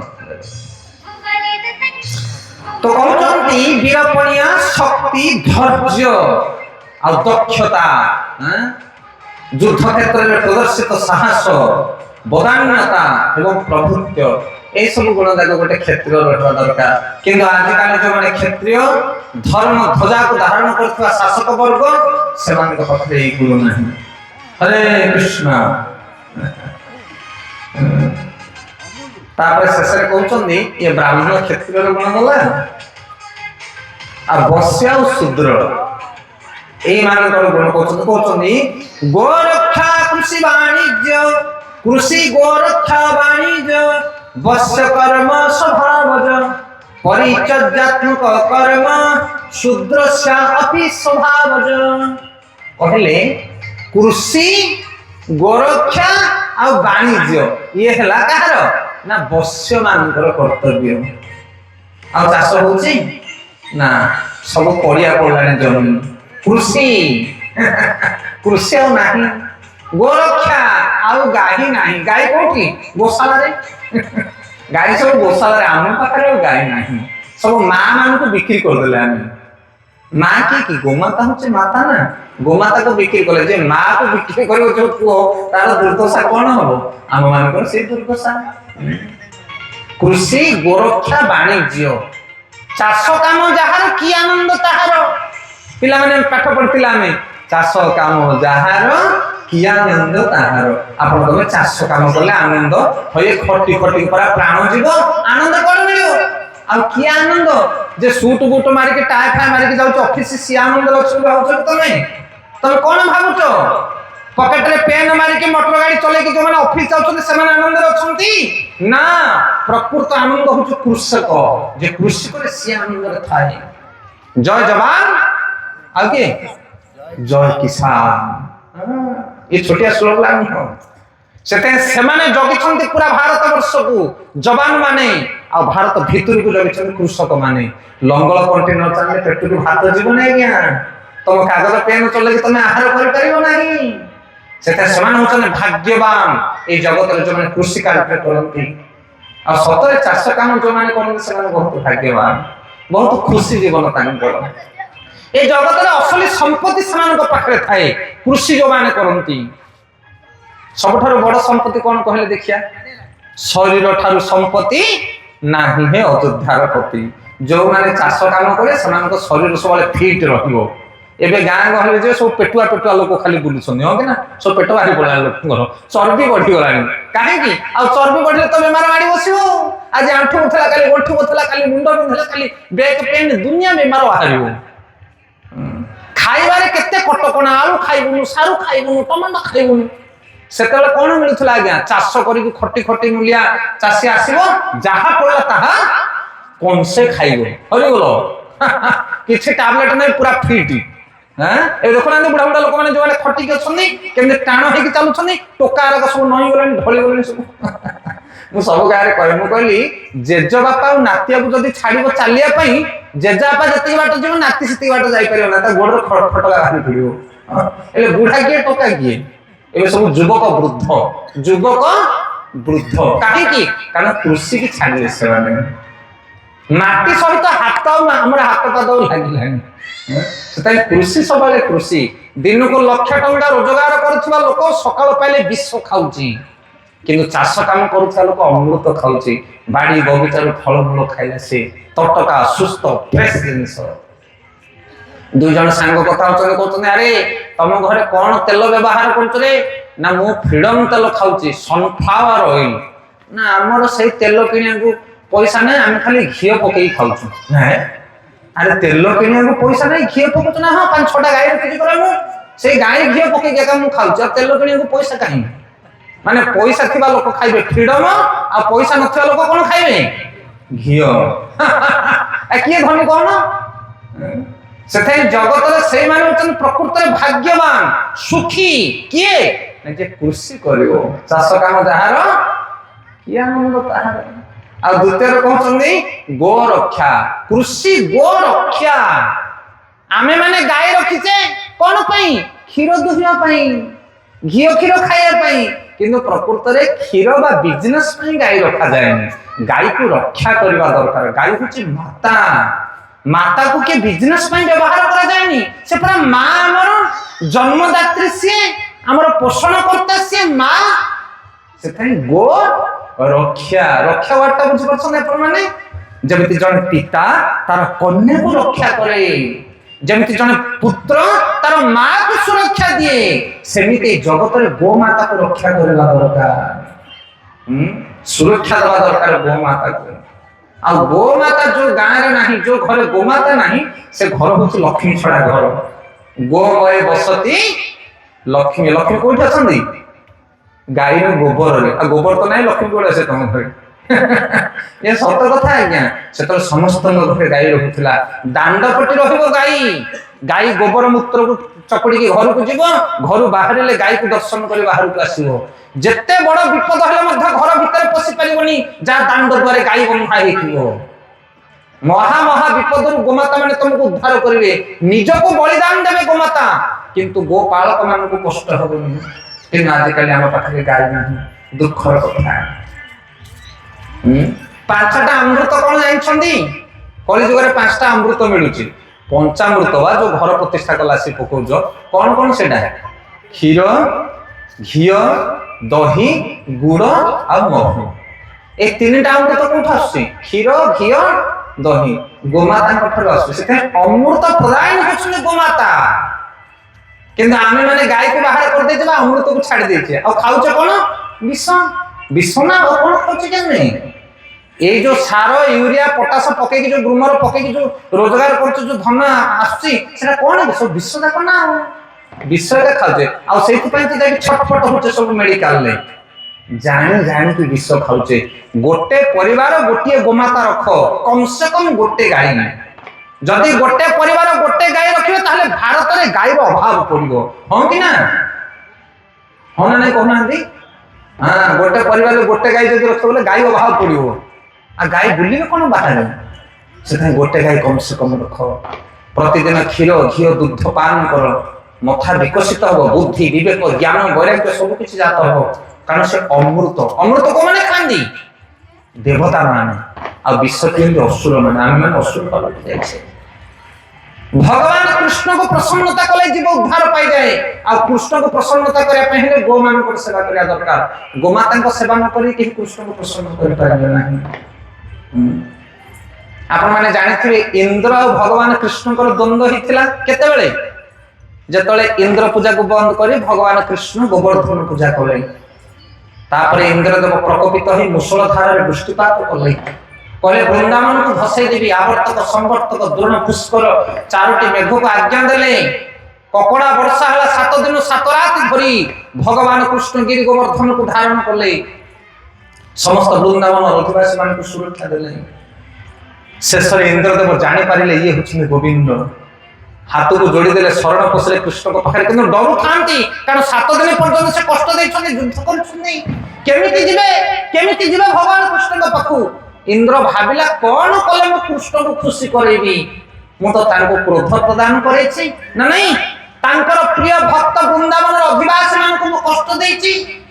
ମୁଁ କଣ କଲେ କୃଷ୍ଣଙ୍କୁ ପ୍ରୀତି କରାଇ ପାରିବି? ଆମର ବି ସେ ଦୁର୍ଦଶା। ଆମେ ସାଧୁ ସନ୍ଥ ବ୍ରାହ୍ମଣ ବୈଷ୍ଣବ ଗୋମାତା ସମସ୍ତଙ୍କୁ ପୀଡ଼ା ଦେଇଛି ଆମ ଜୀବନରେ। ଆମ ଦ୍ୱାରା କେହି ଖୁସି ନାହାନ୍ତି ଏ ଜଗତରେ। ସେଥିପାଇଁ ଇନ୍ଦ୍ର ବିଚାର କଲା ଭଗବାନ କୃଷ୍ଣଙ୍କୁ କେମିତି ଖୁସି କରେଇବି। ତାପରେ ସେ ଗଲା ନଦିଆ ନବଦ୍ୱୀପ, ଯୋଉଠି ଚୈତନ୍ୟ ମହାପ୍ରଭୁଙ୍କ ଜନ୍ମସ୍ଥାନ। ଆପଣମାନେ ଯଦି କେବେ ଯିବେ ନଦିଆ ନବଦ୍ୱୀପ, ସେଠି ଦେଖିବେ ନବଦ୍ୱୀପରେ 9ଟା ଦ୍ୱୀପ ଅଛି। ସେଥିପାଇଁ ତା ନାଁ ହଉଛି ନବଦ୍ୱୀପ ଧାମ। ଆଉ ଗୋଟିଏ ଦ୍ୱୀପର ନାଁ ହଉଛି ଗୋଦ୍ରୁମ ଦ୍ୱୀପ। କି ଦ୍ୱୀପ? ଗୋଦ୍ରୁମ ଦ୍ୱୀପ। ଗୋଦ୍ରୁମ ମାନେ ସେଠି ଜଣେ ଗୋମାତା ରହିଥିଲେ, ତାଙ୍କ ନାଁ ହଉଛି ସୁରଭି ଗୋମାତା। ତ ଇନ୍ଦ୍ର ସେ ନବଦ୍ୱୀପ ଗଲେ ଆଉ ସୁରଭି ମାତାଙ୍କୁ କହିଲେ, ହେ ଗୋମାତା, ଦୟାକରି ତୁମେ ଟିକେ ମୋ ସାଙ୍ଗରେ ଆସ। ନା କୁଆଡେ? ନା କୃଷ୍ଣଙ୍କ ପାଖକୁ। ତମେ ଆଗରେ ଆଗରେ ଯାଅ, ମୁଁ ତମ ପଛରେ ପଛରେ ଯିବି। କାରଣ କୃଷ୍ଣ ତମକୁ ଦେଖିଲେ ଖୁସି ହେଇଯିବେ। ଆଉ ତାପରେ ମୁଁ ତାଙ୍କୁ ଗୋଟା ଧରି ପକେଇ ମୋ କାମଟା ହେଇଯିବ। ତ ଇନ୍ଦ୍ର ସୁରଭି ମାତାଙ୍କୁ ନେଇ ଆସିଲେ, ଆଗରେ ଆଗରେ ସୁରଭି ଚାଲିଲେ, ପଛରେ ପଛରେ ଇନ୍ଦ୍ର ଏମିତି ହାତକୁ ଯୋଡି ଯୋଡି ଚାଲିଲେ। କୋଉଠି ପହଞ୍ଚିଲେ? ବୃନ୍ଦାବନରେ ଭଗବାନ କୃଷ୍ଣଙ୍କ ପାଖରେ। ଆଉ କୃଷ୍ଣ ଯେତେବେଳେ ସୁରଭି ମାତାକୁ ଦେଖିଲେ ଖୁସି ହେଇଗଲେ, ପ୍ରସନ୍ନ ହେଇଗଲେ। କାରଣ ଗାଈକି ଭଲ ପାଆନ୍ତି ଭଗବାନ। ସେଥିପାଇଁ ତାଙ୍କ ନାଁ ଗୋପାଳ, ସେଥିପାଇଁ ତାଙ୍କ ନାଁ ଗୋବିନ୍ଦ। ହରିବ। ଆଉ ଖୁସି ହେଲା ପରେ ଭଗବାନ ଖୁସି ଯେତେବେଳେ ହେଇଗଲେ, ଇନ୍ଦ୍ର ଯାଇକି ଲମ୍ବା ହେଇକି ପଡିଗଲେ, କହିଲେ ପ୍ରଭୁ କ୍ଷମା କର, ଅପରାଧୀ। ଭଗବାନ ଖୁସି ହେଇଗଲେ, କହିଲେ ଠିକ ଅଛି, ଗୋମାତାଙ୍କ ସଙ୍ଗରେ ଆସିଛ, ସେଥିପାଇଁ ତମକୁ କ୍ଷମା କରିଦେଲି, ନହେଲେ ବହୁତ ଦଣ୍ଡ ମିଳିଥାନ୍ତା। ସେଥିପାଇଁ ଆମେ ମାନେ ଯଦି ସକାଳ ପାଇଲେ ଗୋମାତାଙ୍କର ସେବା କରିବା, ତାଙ୍କର ଯତ୍ନ ନେବା, ତାହେଲେ ଭଗବାନ ଆମ ଉପରେ ଖୁସି ହେବେ। ଆମ ପାଖରେ ଯେତେ ଅପରାଧ ଥିଲେ ମଧ୍ୟ ଆମକୁ କ୍ଷମା କରିଦେବେ। ଯଦି ଜଣେ ଗୋମାତାଙ୍କର ସେବା କରେ, ତାହେଲେ 33 କୋଟି ଦେବୀ ଦେବତାଙ୍କର ସେବା ଗୋଟେ ଥର ହେଇଯାଏ। ବିଶ୍ୱାସ ହଉଛି ନା ନାଇଁ? ବିଶ୍ୱାସ ହଉଛି ଯେ ସେବା କରି ହଉନି। କାହିଁକି? ଅଣ୍ଟା ପିଠି ବଥେଇଲାଣି, କଣ ସେବା କରିବୁ? ଗୋଟିଏ ଗୋମାତାର ଆଜିକାଲି ମା ମାନେ କଣ କରୁଛନ୍ତି କି? ଏବେ ତ ସୁଇଚ୍ ମାରିଲେ ପାଣି ବାହାରିଲା, ହରିବୋଲ। ମୋଡି ଦେଲେ ତ ଗ୍ରାଇଣ୍ଡର ହେଲା। ଏବେ ଆଉ ଶିଳ ନାହିଁ କି ପେଶାଣ ନାହିଁ କି ଢିଙ୍କି ନାହିଁ। ଆଉ ମା ମାନେ କରୁଛନ୍ତି କଣ କି? ମୋବାଇଲ, ଟିଭି, ଗପ, ମାର୍କେଟିଂ, ହରିବୋଲ। କେତେ କଣ ଆଜିକାଲି ଗଭର୍ଣ୍ଣମେଣ୍ଟ ସବୁ ସିଷ୍ଟମ ବାହାର କଲାଣି। କଣ କଣ ସବୁ କରୁଛନ୍ତି ମା ମାନେ? ମା ମାନେ ଘରୁ ବାହାରିବନି। ତମେ କଣ ପାଇଁ ଘରୁ ବାହାରି ଯାଉଛ କି? ଘରେ ବସିବ, ଘରେ ଗୌମାତାଙ୍କର ସେବା କରିବ, ଘର ଚିକନ ଚାକନ କରିବ, ସୁନ୍ଦର ଭାବରେ ରୋଷେଇବାସ କରିକି ଦବ। ପୁରୁଷ ଲୋକମାନେ ଖଟିକି ଆଣିବେ। ତମେ କଣ ପାଇଁ ଖଟିବ? ନାରୀ ମାନଙ୍କୁ ଖଟିବା ପାଇଁ କୌଣସି ଶାସ୍ତ୍ରରେ ବର୍ଣ୍ଣନା କରାଯାଇନି। ଧନ ରୋଜଗାର କଥା ଚିନ୍ତା ମା ମାନେ କରିବେ ନାହିଁ, କେବେ ବି ପୁରୁଷ ମାନେ କରିବେ। ହରିବ। ତ ସେଥିପାଇଁ ପ୍ରତ୍ୟେକ ବ୍ୟକ୍ତି, ପ୍ରତ୍ୟେକ ପରିବାରରେ ଗୋଟିଏ ଗୋଟିଏ ଗୋମାତା ରଖିବା ଦରକାର। ଆଉ ସମସ୍ତେ କୃଷି କାର୍ଯ୍ୟ କରିବା ଦରକାର। ଚାଷ କାମ କଲେ ଆମ ଶରୀର ଫିଟ୍ ରହିବ। ହରେ କୃଷ୍ଣ। ଗୋ ରକ୍ଷା, କୃଷି, ଆଉ ବାଣିଜ୍ୟ। ବାଣିଜ୍ୟ ମାନେ କଣ? ବାଣିଜ୍ୟ ମାନେ କଣ? ହେ ବେପାର। ବାଣିଜ୍ୟ ବସତି ଲକ୍ଷ୍ମୀ। ବାଣିଜ୍ୟ ମାନେ ବେପାର। କି ବେପାର? ଅଣ୍ଡା ବେପାର କରିବ, ନହେଲେ କୁକୁଡ଼ା ଫାର୍ମ କରିବ। ହରିବ। ବେପାର ତ ବାଣିଜ୍ୟ ବସତି ଲକ୍ଷ୍ମୀ। ଆଉ ଏ ବେପାର କେମିତିକା ବେପାର କରିବ? ନା ଏ କୃଷିଜାତ ଗୋଜାତ ଦ୍ରବ୍ୟକୁ ବେପାର କରିବ। ବିଲ ବାଡ଼ିରେ ଶାଗ ମୁଗ ଧାନ ଚାଉଳ ଯାହା କରିବ, ତାକୁ ନେଇକି ବେପାର କରିବ। କିନ୍ତୁ ଆଜିକାଲି ଧାନ ଚାଉଳ ମୁଗ ମାଣ୍ଡିଆ ବେପାର ଆଉ ହଉନି। ଯାଉନ ଦେଖିବ, ତମେ ଦିଗପହଣ୍ଡି ମାର୍କେଟକୁ ଯାଅ, ଖାଲି କସ୍ମେଟିକ ଜିନିଷ, ସେ କଣ କଣ ମୋବାଇଲ, ଟିଭି, କମ୍ପ୍ୟୁଟର, ଲାପଟପ ଇତ୍ୟାଦି ଇତ୍ୟାଦି ସବୁ ଜିନିଷ ବିକ୍ରି ହଉଛି। ଧାନ ଚାଉଳ ମୁଗ ମାଣ୍ଡିଆର ବେପାର ଆଉ ନାହିଁ। ସେଇଥିପାଇଁ ଲୋକମାନେ এইଭଳି ଭାବରେ ଜନସମାଜରେ ବଞ୍ଚୁଛନ୍ତି। କିଏ ଯାଇକି କୋଉଠି ଫ୍ୟାକ୍ଟ୍ରିରେ କାମ କରୁଛି, କିଏ ଯାଇକି କୋଉଠି ମସଲା କଳ ଚଲାଉଛି, କଣ କଣ ସବୁ କରୁଛନ୍ତି ଲୋକେ ଠିକଣା ନାହିଁ। କିଏ ରାତି ଅଧରେ ଆସୁଛି, କିଏ ଦିନ ଅଧରେ ଆସୁଛି, କିଏ କଣ କାମ କରୁଛନ୍ତି। ଚାଷୀ ଲୋକମାନେ କେମିତି? ସକାଳ ପାଇଲା ମାନେ ଗାଈ ଗୋରୁ ଧରିକି ଯିବେ ବିଲକୁ, କାମ କରିବେ, ସନ୍ଧ୍ୟା ନଇଲା ମାନେ ଘରକୁ ଆସିଯିବେ। ମଠ ମନ୍ଦିରରେ ଶଙ୍ଖ ହୁଳହୁଳି ବାଜିବ, ଗୀତ ଗାନ ହବ, 10 ବତର ପାଠ ହବ, ବେଳୁଗୁଡ଼ିକୁ ଖାଇ ପିଇକି ସବୁ ଘୁଙ୍ଗୁଡ଼ି ମାରିକି ଶୋଇବେ। କେତେ ସୁସ୍ଥ ଜୀବନ ଦେଖ। ସକାଳ 4টাରୁ ଉଠିକି ମା ମାନେ ସବୁ ରାତି 5টাରୁ ଉଠିକି ସ୍ନାନ କରିବା ପାଇଁ ଯିବେ, ପୁରୁଷ ମାନେ ତାଙ୍କର ହଳ ଲଙ୍ଗଳ ଧରିକି ବିଲକୁ ଯିବେ। ମାନେ କେତେ ସୁସ୍ଥ ଜୀବନ ଥିଲା ଦେଖନ୍ତୁ। ଏବେ କି କଦର୍ଯ୍ୟ ଜୀବନ। ନା ଘରେ ପୁରୁଷ ଲୋକମାନେ ଅଛନ୍ତି, ନା ସ୍ତ୍ରୀ ଲୋକମାନେ ସକାଳ 5টাରୁ ଉଠୁଛନ୍ତି। ପୁରା ବେଦିକ ସିଷ୍ଟମ, ବୈଦିକ ଗ୍ରନ୍ଥ ପୁରା ବିଗିଡ଼ି ଯାଇଛି। ଏବେ କା କର୍ମକୁ କିଏ ସଠିକ ଭାବରେ ଆଚରଣ କରୁନାହାନ୍ତି। ଆଉ ଶାନ୍ତି କୁଆଡେ ଆସିବ? ଗଛରେ ଫଳିବ ଶାନ୍ତି? ଆରେ ଭଲ, କିଏ କା କର୍ମ କରୁଛୁ ମତେ କହୁନାହାନ୍ତି। ପୁରା ଶାସ୍ତ୍ରର ସିଷ୍ଟମ ପୁରା ଚେଞ୍ଜ ହେଇଯାଇଛି। ସେଥିପାଇଁ ଆମେ ଚାହିଁଲେ ଆମ ଘରଟାକୁ ଶାସ୍ତ୍ର ଅନୁସାରେ ଆମେ ବଞ୍ଚି ପାରିବା। ଆମେ ଚାହିଁଲେ ଆମେ କରିପାରିବା, ଆମେ ସୁଧରି ପାରିବା।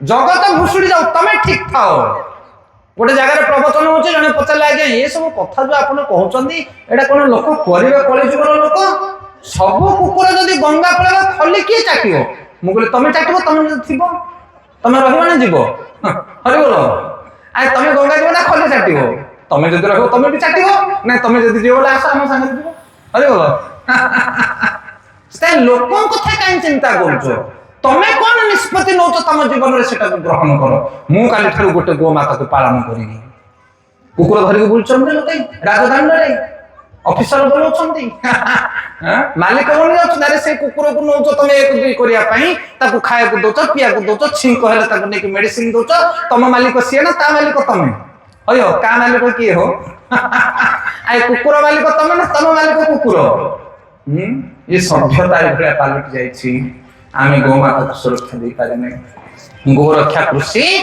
वाणिज्य आउ शेषरे होची शूद्र जो माने सेमानकर काम हैला कोन ना खटिबा खाइबा आउ तानको द्वारा किछि हे परिबो नाही आउ बुद्धि विवेक ज्ञान सेमाने लगे परिबा नाही सकाळ पाइले गधळिया खाइबे खटिकी सोइबे समस्तंकर जो माने सेवा करते सेमान कहा जाय शूद्र तीन टाक जातिर जो माने सेवा करती आउ कली जुगरे आमे समस्त शूद्र कहले शूद्र संभवा जब गोटे पिला पाठ पढ़े तो कौन कर तो पाठ पढ़ी पढ़ी ना चाकरी करी चाकरी बोले कौन है चाकरी बोले चाकर चाकर माने कौन चाकर माने शूद्र चाकर माने होचे शूद्र निज मुंड को बिकिबा ताको कह जाय चाकरी चाकर जा बापार संपत्ति अछि भूमि अछि से होचे जमींदार पिला चाष करबो ता पाखरे हजार लोक आसी काम करिवे से जमींदार जदि बापार चाष जमी नहीं ताहले किछि पैसा उधार ने कि बिजनेस करो व्यापार कर वाणिज्य बसतु लक्ष्मी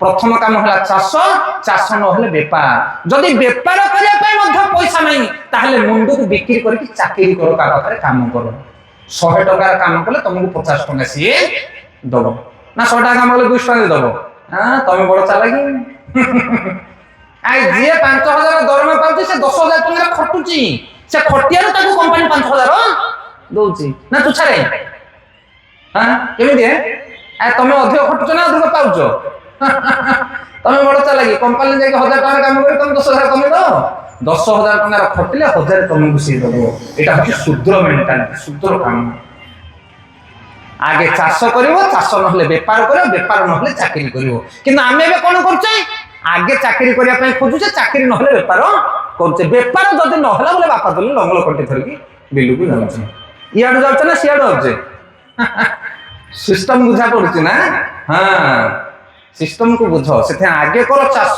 चाष न हले करो व्यापार व्यापार न कले चाकरी पय ट्राई करो किंतु आगे चाकरी पय ट्राई करछे चाकरी न हले व्यापार करछे व्यापार न हले चाष करछे ओल्टी जाइछे सभ्यता संस्कृति ओल्टी जाइछे हम बुझि परने सिस्टम को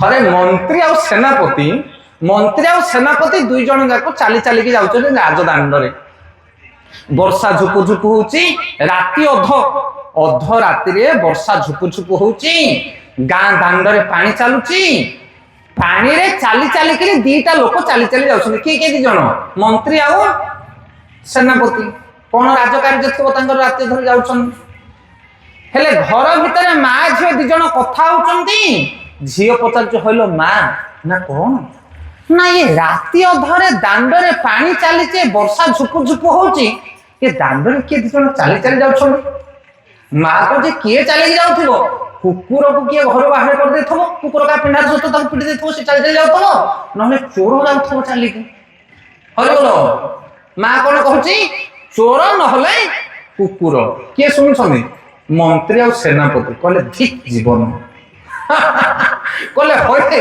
हमको कुकुर और चोर सहित तुलना कले ना झे दीटा ना मो कामटा से अपरा चाकरी काम को बुझी पारतो ना कहा कथा तमे जेडे बड़ चाकरिया हेले मध्य नियम रे समस्ते बंधा साधारण साधारण कार्य तुम करबो किंतु जे जमी चाष करते जमीदार मो इच्छा हेले मु दिल्ली को जीबी नहले नहीं ना ताको टाणिया वाला किए नहीं से निज इच्छा रे बंचे व्यापार जे करबो से अधा स्वाधीन कस्टमर आसिले व्यापार हो नहले नहीं से अधा स्वाधीन आ चाकरी पूरा पराधीन अधा स्वाधीन पूर्ण स्वाधीन के पूर्ण स्वाधीन ଚାଷୀ ସେ ଭଗବାନଙ୍କ ଉପରେ ଆଶ୍ରିତ ଥାଏ। ସିଷ୍ଟମ ହଉଛି ସେଟା ଏଇ କଲଚରରେ ବଞ୍ଚିବା ପାଇଁ ଚେଷ୍ଟା କର, କୃଷି କର, ଗୋରକ୍ଷା କର, ବାଣିଜ୍ୟ କର, ତାହେଲେ ଜୀବନରେ ପରମ ଶାନ୍ତି ପ୍ରାପ୍ତ ହେଇପାରିବ। ଆମେ ମାନେ ବଶ୍ୟ କର୍ମ ସ୍ୱଭାବ ଯୋଉ, କିନ୍ତୁ ଆଜିକାଲି ବ୍ରାହ୍ମଣ କ୍ଷତ୍ରିୟ ବୈଶ୍ୟ ଶୂଦ୍ର ନିଜ ନିଜର କର୍ମ ଆମେ ମାନେ କରୁନି, ସେଥିରେ ପୀଡ଼ା ପାଉଛେ, ରୋଗରେ ପୀଡ଼ିତ ହଉଛେ, ଘରେ ଯନ୍ତ୍ରଣା, କଳହ, ନିନ୍ଦା, ଅପବାଦ, ଝଗଡ଼ା, ମାରପିଟ, ଆକ୍ସିଡେଣ୍ଟ, ସବୁ ପ୍ରକାର ବିପଦ। କାହିଁକି ନା ସ୍ୱଧର୍ମ କିଛି ପାଳନ କରୁନି। ଇଏ ଗଲା ଚାରିଟା ବର୍ଣ୍ଣ। ଆଉ କଣ ରହିଲା? ଚାରିଟା ଆଶ୍ରମ, ବ୍ରହ୍ମଚାରୀ, ଗୃହସ୍ଥ, ବାନପ୍ରସ୍ଥ, ସନ୍ନ୍ୟାସ, ଚାରିଟା ଆଶ୍ରମ ଅଛି। ହେଲେ ବ୍ରହ୍ମଚାରୀ କାହାକୁ କହନ୍ତି ନା ପୁଅଟେ ହଉ କି ଝିଅଟେ ହଉ, ଜନ୍ମ ହଉ 25 ବର୍ଷ ପର୍ଯ୍ୟନ୍ତ ହେଲା ବ୍ରହ୍ମଚାରୀ। କାରଣ ମନୁଷ୍ୟ ଜୀବନଟା ହଉଛି 100 ବର୍ଷ, କଳିଯୁଗରେ ପରମାୟୁ 100। ଏବେ ତ ଆଉ 100 କିଏ ବଞ୍ଚୁନାହାନ୍ତି। ତମ ଗାଁରେ କେତେ ଜଣ ଅଛନ୍ତି 100 ବର୍ଷ ବୃଦ୍ଧ? ନା, କେହି 100 ବଞ୍ଚିବେନି। କାହିଁକି? କାରଣ ହିରୋ ହୋଣ୍ଡା ଗାଡିରେ ପୁରା କିରୋସିନ ପକେଇକି ଚାଲୁ ହେଲା, ଆଉ ସେ କୋଉ 100 ବର୍ଷ ଚାଲିବ? ଆଏ ହିରୋ ହୋଣ୍ଡା ଗାଡିରେ ପେଟ୍ରୋଲ ପକେଇଲେ ସେ 10 ବର୍ଷ କି 15 ବର୍ଷ କମ୍ପାନୀ ଗ୍ୟାରେଣ୍ଟି ଦେଇକି ଚାଲିବ। ଆଉ ହିରୋ ହୋଣ୍ଡା ଗାଡି ଆଣିବ, ସେଥିରେ କିରୋସିନ ପକେଇବ ବୋଲେ କଣ ହବ? କଣ ହବ କହୁନ? ତାର ଇଞ୍ଜିନ ଖାଇକି ନଷ୍ଟ ହେଇଯିବ। ଆମର ଦୁର୍ଦ୍ଦଶା ସେୟା। ମନୁଷ୍ୟ ମାନେ ସାତ୍ବିକ ଆହାର କରିବ, ବ୍ରହ୍ମ ମୁହୂର୍ତ୍ତରେ ନିଦ୍ରାକୁ ତ୍ୟାଗ କରିବ, ଯୋଉ ଯୋଉ ଗୁଣ ଅନୁସାରେ କର୍ମ ଯଦି କରିବ, ତାହେଲେ ସେ 100 ବର୍ଷ ପର୍ଯ୍ୟନ୍ତ ବଞ୍ଚିବ। ଏଇ କେହି ଜଣେ ସାଧୁ ଆସିନଥିଲେ ମିଡିଆରେ? ଜଣେ ସାଧୁ ଜଣେ 108 ନା 10 ବର୍ଷ ହେଲା ପରେ ମଧ୍ୟ ନିଜ କାର୍ଯ୍ୟ ନିଜେ କରୁଥିଲେ। ସେଥିପାଇଁ ମନୁଷ୍ୟ ଜୀବନ 100 ବର୍ଷ କଳିଯୁଗରେ 100 ବର୍ଷକୁ 4 ଭାଗରେ ବିଭକ୍ତ କରାଗଲା। 25 ଚଉକୁ 100, ବ୍ରହ୍ମଚାରୀ 25 ବର୍ଷ, ଗୃହସ୍ଥ 25 ବର୍ଷ, ବାନପ୍ରସ୍ଥ 25 ବର୍ଷ, ଆଉ ସନ୍ନ୍ୟାସ 25 ବର୍ଷ। 25 ବର୍ଷ ବ୍ରହ୍ମଚାରୀ ମାନେ 25 ବର୍ଷ ପର୍ଯ୍ୟନ୍ତ ଜଣେ ପୁତ୍ର ହଉ କିମ୍ବା କନ୍ୟା ହଉ ସେ ଜ୍ଞାନକୁ ଗ୍ରହଣ କରିବ। ବେଦ ଅର୍ଥ ବ୍ରହ୍ମ ବା ବେଦ ଅର୍ଥ ଜ୍ଞାନ। ବ୍ରହ୍ମଚାର୍ଯ୍ୟ ମାନେ ବେଦକୁ ଗ୍ରହଣ କରିବ, ବୀର୍ୟକୁ ଧାରଣ କରିବ। କଣ ଶିକ୍ଷା କରିବ? ଆଜିକାଲି 50 କଣ 25 କଣ 50 ବର୍ଷ ପର୍ଯ୍ୟନ୍ତ ପଢୁଛନ୍ତି ପିଲାମାନେ। ଚାକିରି ହବ, ଏହା କରୁଛି, ସେୟା କରୁଛି। ବୟସ କେତେ ହେଲାଣି? ନା 35। ଆଉ ବାହା କେବେ ହବ? ଚୁଟି ପାଚିଲେ ହରିଗଲ। 25 ବର୍ଷ ପର୍ଯ୍ୟନ୍ତ ପାଠ ପଢ, ତାପରେ ପାଠ ଛାଡ, ବିବାହ କର। Time by time. ତମେ 25 ବର୍ଷରେ ଯଦି ନ ବିବାହ ହବ, ତମେ ଭାବିନ 30ରେ ବାହା ହବ। ତମେ ଯଦି 30ରେ ବାହା ହବ, ତାହେଲେ ତମ ପୁଅ କେତେରେ ବାହା ହବ? ସେ 30ରେ ବାହା ହବ। 30 କେତେ ହେଲା? 30 60, ମାନେ ତମକୁ 60 ବର୍ଷ ହେଲେ ତମ ପୁଅ ବାହା ହବ। 60 ବର୍ଷ ପର୍ଯ୍ୟନ୍ତ ତମେ ଚକି ପେଶିବ। ସେଟା ତୁମେ 25ରେ ବାହା ହେଲେ ପୁଅକୁ 25 ହେଲା ସବୁ ତମକୁ 50 ହେଇଥିବ। 50 ହେଲେ ତମ ଘର ଛାଡିକି ବାନପ୍ରସ୍ଥ ନବ। ଦେଖ ସିଷ୍ଟମ କେମିତି ତିଆରି ହେଇଛି, ତାକୁ ଫଲୋ କରିବା ଦରକାର। ଆମେ ଚାକିରି ଭାଗରେ ବା ଯୋଉ ଧନ ରୋଜଗାର ପାଇଁ, ପଢା ପାଇଁ ବିଭିନ୍ନ ପ୍ରକାର ଟାର୍ଗେଟ ରଖିକି ଆମେ 25 କ୍ରସ କରିକି ଯାଉଛେ। ନା, ଗୋଟେ ଝିଅ 20-22 ବର୍ଷ ଭିତରେ ବିବାହ କରିବ, ଗୋଟେ ପୁଅ 25 ବର୍ଷ ଭିତରେ ବିବାହ କରିବ। ଏଟା ହଉଛି ଟାଇମିଂ ତାର। ତାହେଲେ 50 ବର୍ଷରେ ସେ ବାନପ୍ରସ୍ଥ ନବ, 75ରେ ସନ୍ନ୍ୟାସ ନବ। ଆଉ ବ୍ରହ୍ମ ଅର୍ଥ ହଉଛି ବେଦ, ବ୍ରହ୍ମ ଅର୍ଥ ହଉଛି ଜ୍ଞାନ। ଆମେ କି ଜ୍ଞାନ ଗ୍ରହଣ କରୁଛେ 25 ବର୍ଷ ପର୍ଯ୍ୟନ୍ତ? କେବଳ ପାଠ ପଢା ଚାଲିଛି। ମୁଁ ନିନ୍ଦା କରୁନି ପାଠ ପଢାକୁ, କିନ୍ତୁ ପାଠ ସହିତ ଷାଠ ପଢିବା ଦରକାର। ଷାଠ ମାନେ କଣ? ବାପା ଯାହା କରୁଛି ପୁଅ ତାହା ଶିଖିବ, ମା ଯାହା କରୁଛି ଝିଅ ତାହା ଶିଖିବ। ବାପା ଯଦି ଚାଷ କରୁଛି, ଗୋରକ୍ଷା କରୁଛି, ପୁଅକୁ ମଧ୍ୟ ସେତିକ ବିଦ୍ୟା ଜଣାଥିବା ଦରକାର। ନହେଲେ ବାପା ଆନ୍ତେ ସେ ତା ଘରକୁ ଚଳେଇ ପାରିବ ନାହିଁ। ଏଇ ଯୋଉ କଳିଯୁଗର ପାଠ ହେଉଛି ହିରଣ୍ୟକଶିପୁର ତପସ୍ୟା ଭଳିଆ। ହିରଣ୍ୟକଶିପୁ 50,000 ବର୍ଷ ତପସ୍ୟା କଲା। ତପସ୍ୟା କଲା ପରେ ବର ପାଇଲା। ସେଇ ବର ପାଇଲା ଯେତେବେଳେ ସେ ସମସ୍ତଙ୍କୁ ପୀଡ଼ା ଦେଲା, କହିଲା ମୁଁ ହଉଛି ରାଜା, ମୁଁ ହଉଛି ଭୋକ୍ତା, ମୁଁ ହଉଛି ଭଗବାନ। ସେଥିପାଇଁ ଆଜିକାଲି ଯୋଉ ସନ୍ତାନ ମାନେ ସଂସ୍କାର, ଶିକ୍ଷା, ପିତା ମାତା, ଗୁରୁ ଗୁରୁଜନ, ସାଧୁ ବୈଷ୍ଣବ, ଦେବୀ ଦେବତା, ଯଜ୍ଞ ହୋମ ଆ ବିଷୟରେ କିଛି ଜାଣୁନାହାନ୍ତି, ବିଦେଶରେ ରହିକି ପାଠ ପଢୁଛନ୍ତି, ହଷ୍ଟେଲରେ ରହୁଛନ୍ତି, ପଇସା ନେଇକି ବିଦ୍ୟା ଶିକ୍ଷା କରୁଛନ୍ତି, ଡକ୍ଟର ହଉଛନ୍ତି, ଇଞ୍ଜିନିୟର ହଉଛନ୍ତି, ଆଉ ସେମାନେ ବଡ ହେଲା ପରେ ଜଗତକୁ ଶୋଷଣ କରୁଛନ୍ତି। କଣ ବୁଝିପାରୁଛ? ଖାଣ୍ଟି ଓଡିଆ ନା? କାରଣ ସେମାନଙ୍କ ପାଖରେ ଦୟା ଧର୍ମ ନୀତି ଗତି କିଛି ନାହିଁ। ପିତା ମାତା ସାଧୁ ସନ୍ଥ ଗୁରୁ ଗୁରୁଜନ କିଛି ନାହିଁ। ଧର୍ମ ଅଧର୍ମ ବିଚାର ନାହିଁ। କିନ୍ତୁ ପଢି ପଢିକି ବଡ ଲୋକ ହେଇଗଲେ, କଲେକ୍ଟର ହେଇଗଲେ, ମାଜିଷ୍ଟ୍ରେଟ ହେଇଗଲେ, କଣ ନାଇଁ କଣ ଗୋଟେ ହେଇଗଲେ, ଇଞ୍ଜିନିୟର ହେଇଗଲେ, ଡକ୍ଟର ହେଇଗଲେ, ପୋଲିସ ହେଇଗଲେ, ତାପରେ କଣ କରିବେ? ଆଉ ଧର୍ମ ଅଧର୍ମ ବିଚାର ହଉଛି ନା ନାହିଁ ସମାଜରେ? हाँ ସେଥିପାଇଁ ପୁଅ ମାନଙ୍କୁ ପାଠ ପଢାଅ ଚାକିରି କରାଅ ମନା ନାହିଁ କିନ୍ତୁ ସଂସ୍କାର ସଂସ୍କୃତି ଜ୍ଞାନ ବିଷୟରେ ଶିକ୍ଷା ଦିଅ बापा माँ गुरु गुरुजन साधु संत वैष्णव मान विषय शिक्षा दियो यही शिक्षा हूँ प्रकृत विद्या यही शिक्षा हूँ प्रकृत ज्ञान 25 वर्ष विषय से यही ज्ञान को ग्रहण करना दरकार आजिकल झील मान पाठ साठ पढ़ाऊँ पाठ 2 अक्षर पढ़ी था पाठ पढ़ले कौन हम झील मना नहीं मिनिमम जी पढ़ा कथा झील मैंने पाठ पढ़े चाकरी झील मैंने ट्राए करने कथा नुह ये वैदिक सिस्टम नहीं आजिकल मॉडर्न सोसाइटी झील मान चाकरी प्रदान करुच्ची गोटे घर जदि झीटे चाकरी कर बहुटा जदि चाकरी कर रोसे किए कर शाशु लुगापटा किए धोब स्वामी हूँ तो हाँ कौन कर बुझीपार तो नहीं कह कथा सकाल पाइले बहु जदि भेंडी पकई जो चाकरी करने रोसे किए कर शाशु कर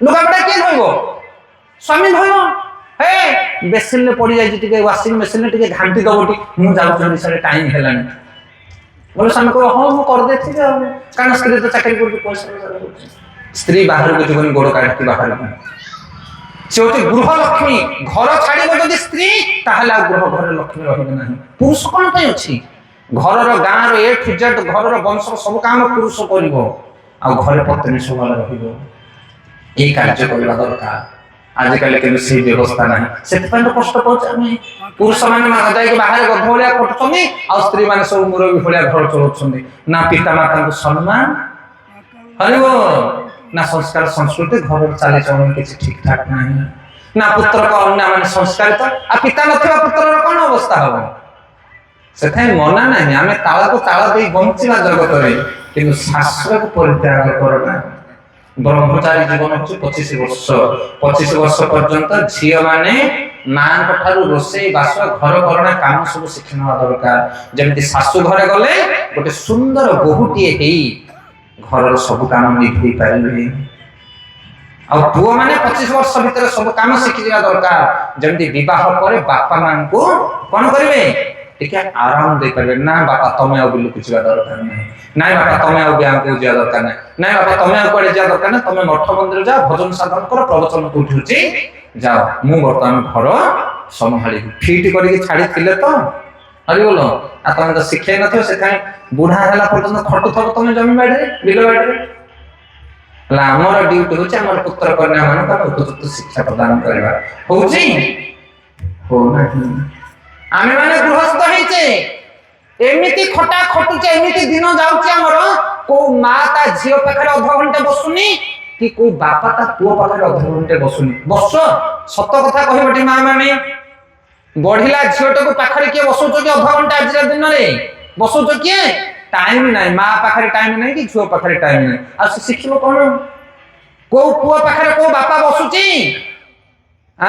युवक बयस प्राप्त हैला परे पुत्र कन्या मान को सांग बनै दब तमे बापार सांग हो पुओ मार सांग हो झियो ताहले सेमान को तमे संस्कार दे पारिबो सांग न बनेले हबनी पुओर बेकरे हाथ पकेकी बापा चलिया को पड़िबो युवक बयस रे ताकू सांग भलिया व्यवहार करिया को पड़िबो गोटे सेजरे सोया को पड़िबो पुओ सहित तार भलो मंद कथा विचार करिया को पड़िबो तार चिंता चेतना भावना रे संस्कार जोड़िया को पड़िबो आम पाखे समय ना कारण को जाए थे को हॉस्टेल ले जदि थी अलग रूम रे से सोई थबो तमर स्वस्थता पाखे ना कौन बुझी पाछ नहीं हरे कृष्ण बाप पुओ मां झियो गोटे खली रे खाइबे बापार अहिंठा जो पुओ माने खाइबे बापार सदगुण को से धारण करिवे मार उच्चिष्ट जदि झियो खाइबो मार गुण को झियो धारण करिवो एई सिस्टम आउ नाही सब एपट कथा के सिस्टम ब्रह्मचारी 25 वर्ष पर्यंत ब्रह्मचारी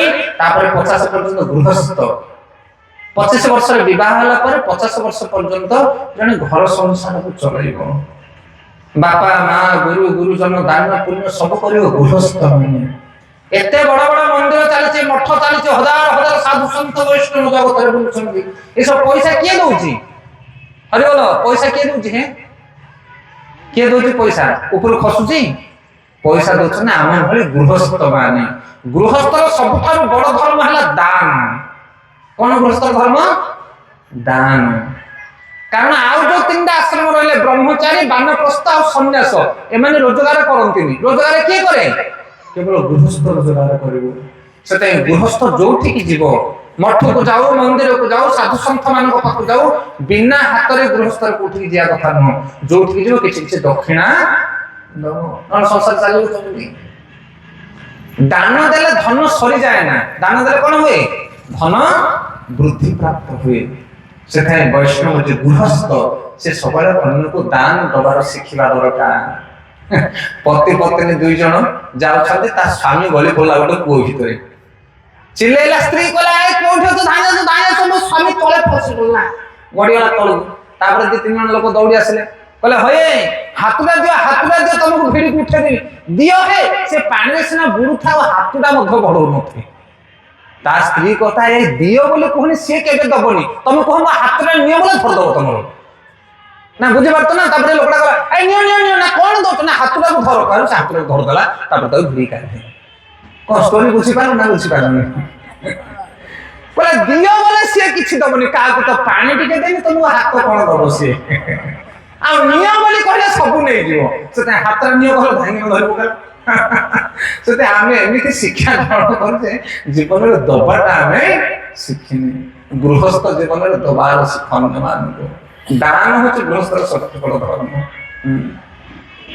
से ब्रह्मचारी 25 वर्ष तापर गृहस्थ हूँ 50 वर्ष आ गृहस्थ भितर शगड़ चक्का भाया दीटा चक्का होती पति आ पत्नी स्वामी स्त्री भितर जदि संपर्क ठीक न रहा गृहस्थ को समय चल पारे ना आज जा घर को तुम जाओ जाओ पति पत्नी भितर कौटी संबंध भल ना आम अल्प दिन तले गोटे वीडियो सर्ट वीडियो भाइराल करते देखिथे विवाह जिते हम प्रथम वर्ष स्त्री आज्ञा आपण कह स्वामी कारण नुआगिरी आसते मैंने हाथ धरिकी स्वामी जहाँ कह पानी टिके दल बोली कहे से लेबू चिपुड़ी को पणा करके दब कारण नुआगिरी आसी पड़ा गोटे वर्ष पर्यंत स्वामी को स्त्री आज्ञा आपण कह चलो गोटे वर्ष तापर थरे जाइए बाप घर पलि आसे नुआ पुराणा हो गले ये सुठू हाकिम बतेब किए स्त्री स्वामी आज्ञा कह कहीं गोटे वर्ष हो गला ना ये सब खाल टिप सब जान कौटी कौन इत्यादि इत्यादि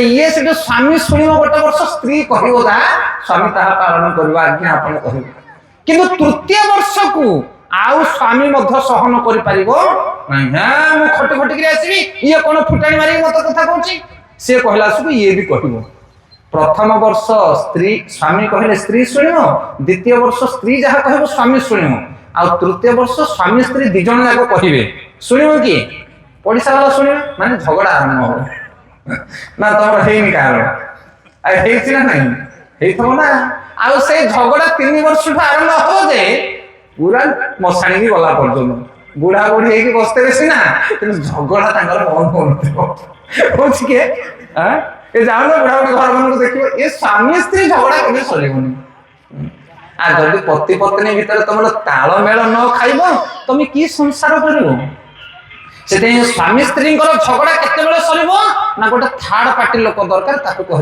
गुरु पति पत्नी दुई जन जाक जाकि जनक चरण शरणाश्रय करिया पड़ो जार जहाँ कंप्लेन रिपोर्ट हम से कौटी की गुरु पाख आ गुरु जहाँ कहे दिज जाक स्वीकार करिया पड़ो झगड़ा अधिक बाट जीवन सका झगड़ा बेले बेले सफा हम केमिति जदि पति पत्नी दुई जन जाक जन को इष्ट भाव में मानव आजिकल का जीवन में गुरु नहांती से स्वामी स्त्री दिज मिलित भाव में मठ आश्रम मान को जाओ आश्रम साधु सन्थ मान को समर्पित हुआ दान दक्षिणा दियो सेवा कर मासक थरे 15 दिन थरे मठ आश्रम को जीव सेवा कर गुरु रूप ग्रहण कर भल मंदा कथा कह ददाति प्रतिगुणी हाथी गुहमा ख्याति पुच्छति भूते भुंजते षड़ी प्रीति लक्षण जाइके मठरे खाइब मठ वाला को डाकी आनिके घरे खुआइब हरिबोल ददाति प्रतिगुणी हाथी तमे किछि मठ को दक्षिणा दब आ सेमाने जहा देबे तमे ताको स्वीकार करिवो ददाति प्रतिगुणी हाथी आ गंभीर कथा तुमको पचारिबो पति पत्नी दुई जन जाए कि आश्रम में बस आश्रम में गुरु सहित कथबार्ता हम गुरु को पचार झीटे कौटी बाहा करी कौन करी पुओटे कौन पढ़ेबी कौन करी से साधारण लोक नुहति मठ आश्रम में जो मैंने बाबा जी बसते से साधारण नुहति जगत को ज्ञान प्रदान करने वाला से ତମ ଘରେ ଯେତେ ପ୍ରକାର ସମସ୍ୟା ଅଛି ତାର ସବୁ ସମାଧାନ ତାଙ୍କ ପାଖରେ ଅଛି। ତାଙ୍କୁ ସାଧାରଣ ବୋଲି ଭାବୁନି। ସେଥିପାଇଁ ଆମେ ଗୃହସ୍ଥ ମାନେ ଆଜି ସାଧୁ ସଙ୍ଗ କରୁନେ, ମଠ ଆଶ୍ରମକୁ ଯାଉନେ, ନିଜ ବାହୁବଳ ଦେଖିକି ଘର ଚଳଉଛେ। ସେଥିପାଇଁ ଘରେ ଝଗଡା, ମାରପିଟ, କଳହ, ଆତ୍ମହତ୍ୟା, ନିନ୍ଦା, ଅପବାଦ ସବୁ କିଛି ଚାଲିଛି ଘରେ। ହଉଛି ନା ନାଇଁ?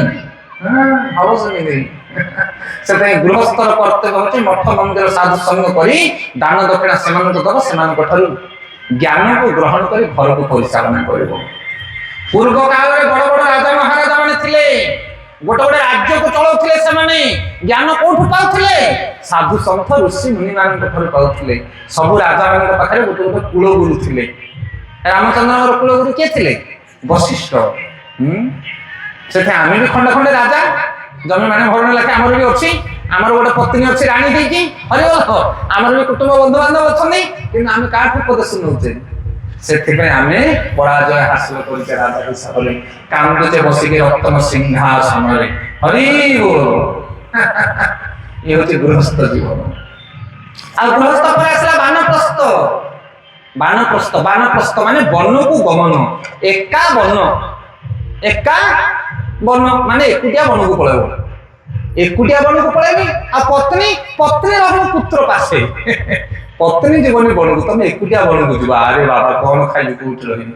କଳିଯୁଗରେ ବନକୁ ଯିବା ଦରକାର ନାହିଁ। ଏକା ବନରେ କଣ କରିବ ନା, ଯାହା ଘର ବେପାର ବିଜନେସ ଚାକିରି ବାକିରି ଜମି ବାଡି ଅଛି ତାକୁ ପୁତ୍ର କନ୍ୟା ହାତକୁ ସମର୍ପି ଦେଇ ସକାଳେ ସନ୍ଧ୍ୟାରେ ମଠ ମନ୍ଦିରକୁ ରେଗୁଲାର ଭାବରେ ଦୌଡ଼ିବ।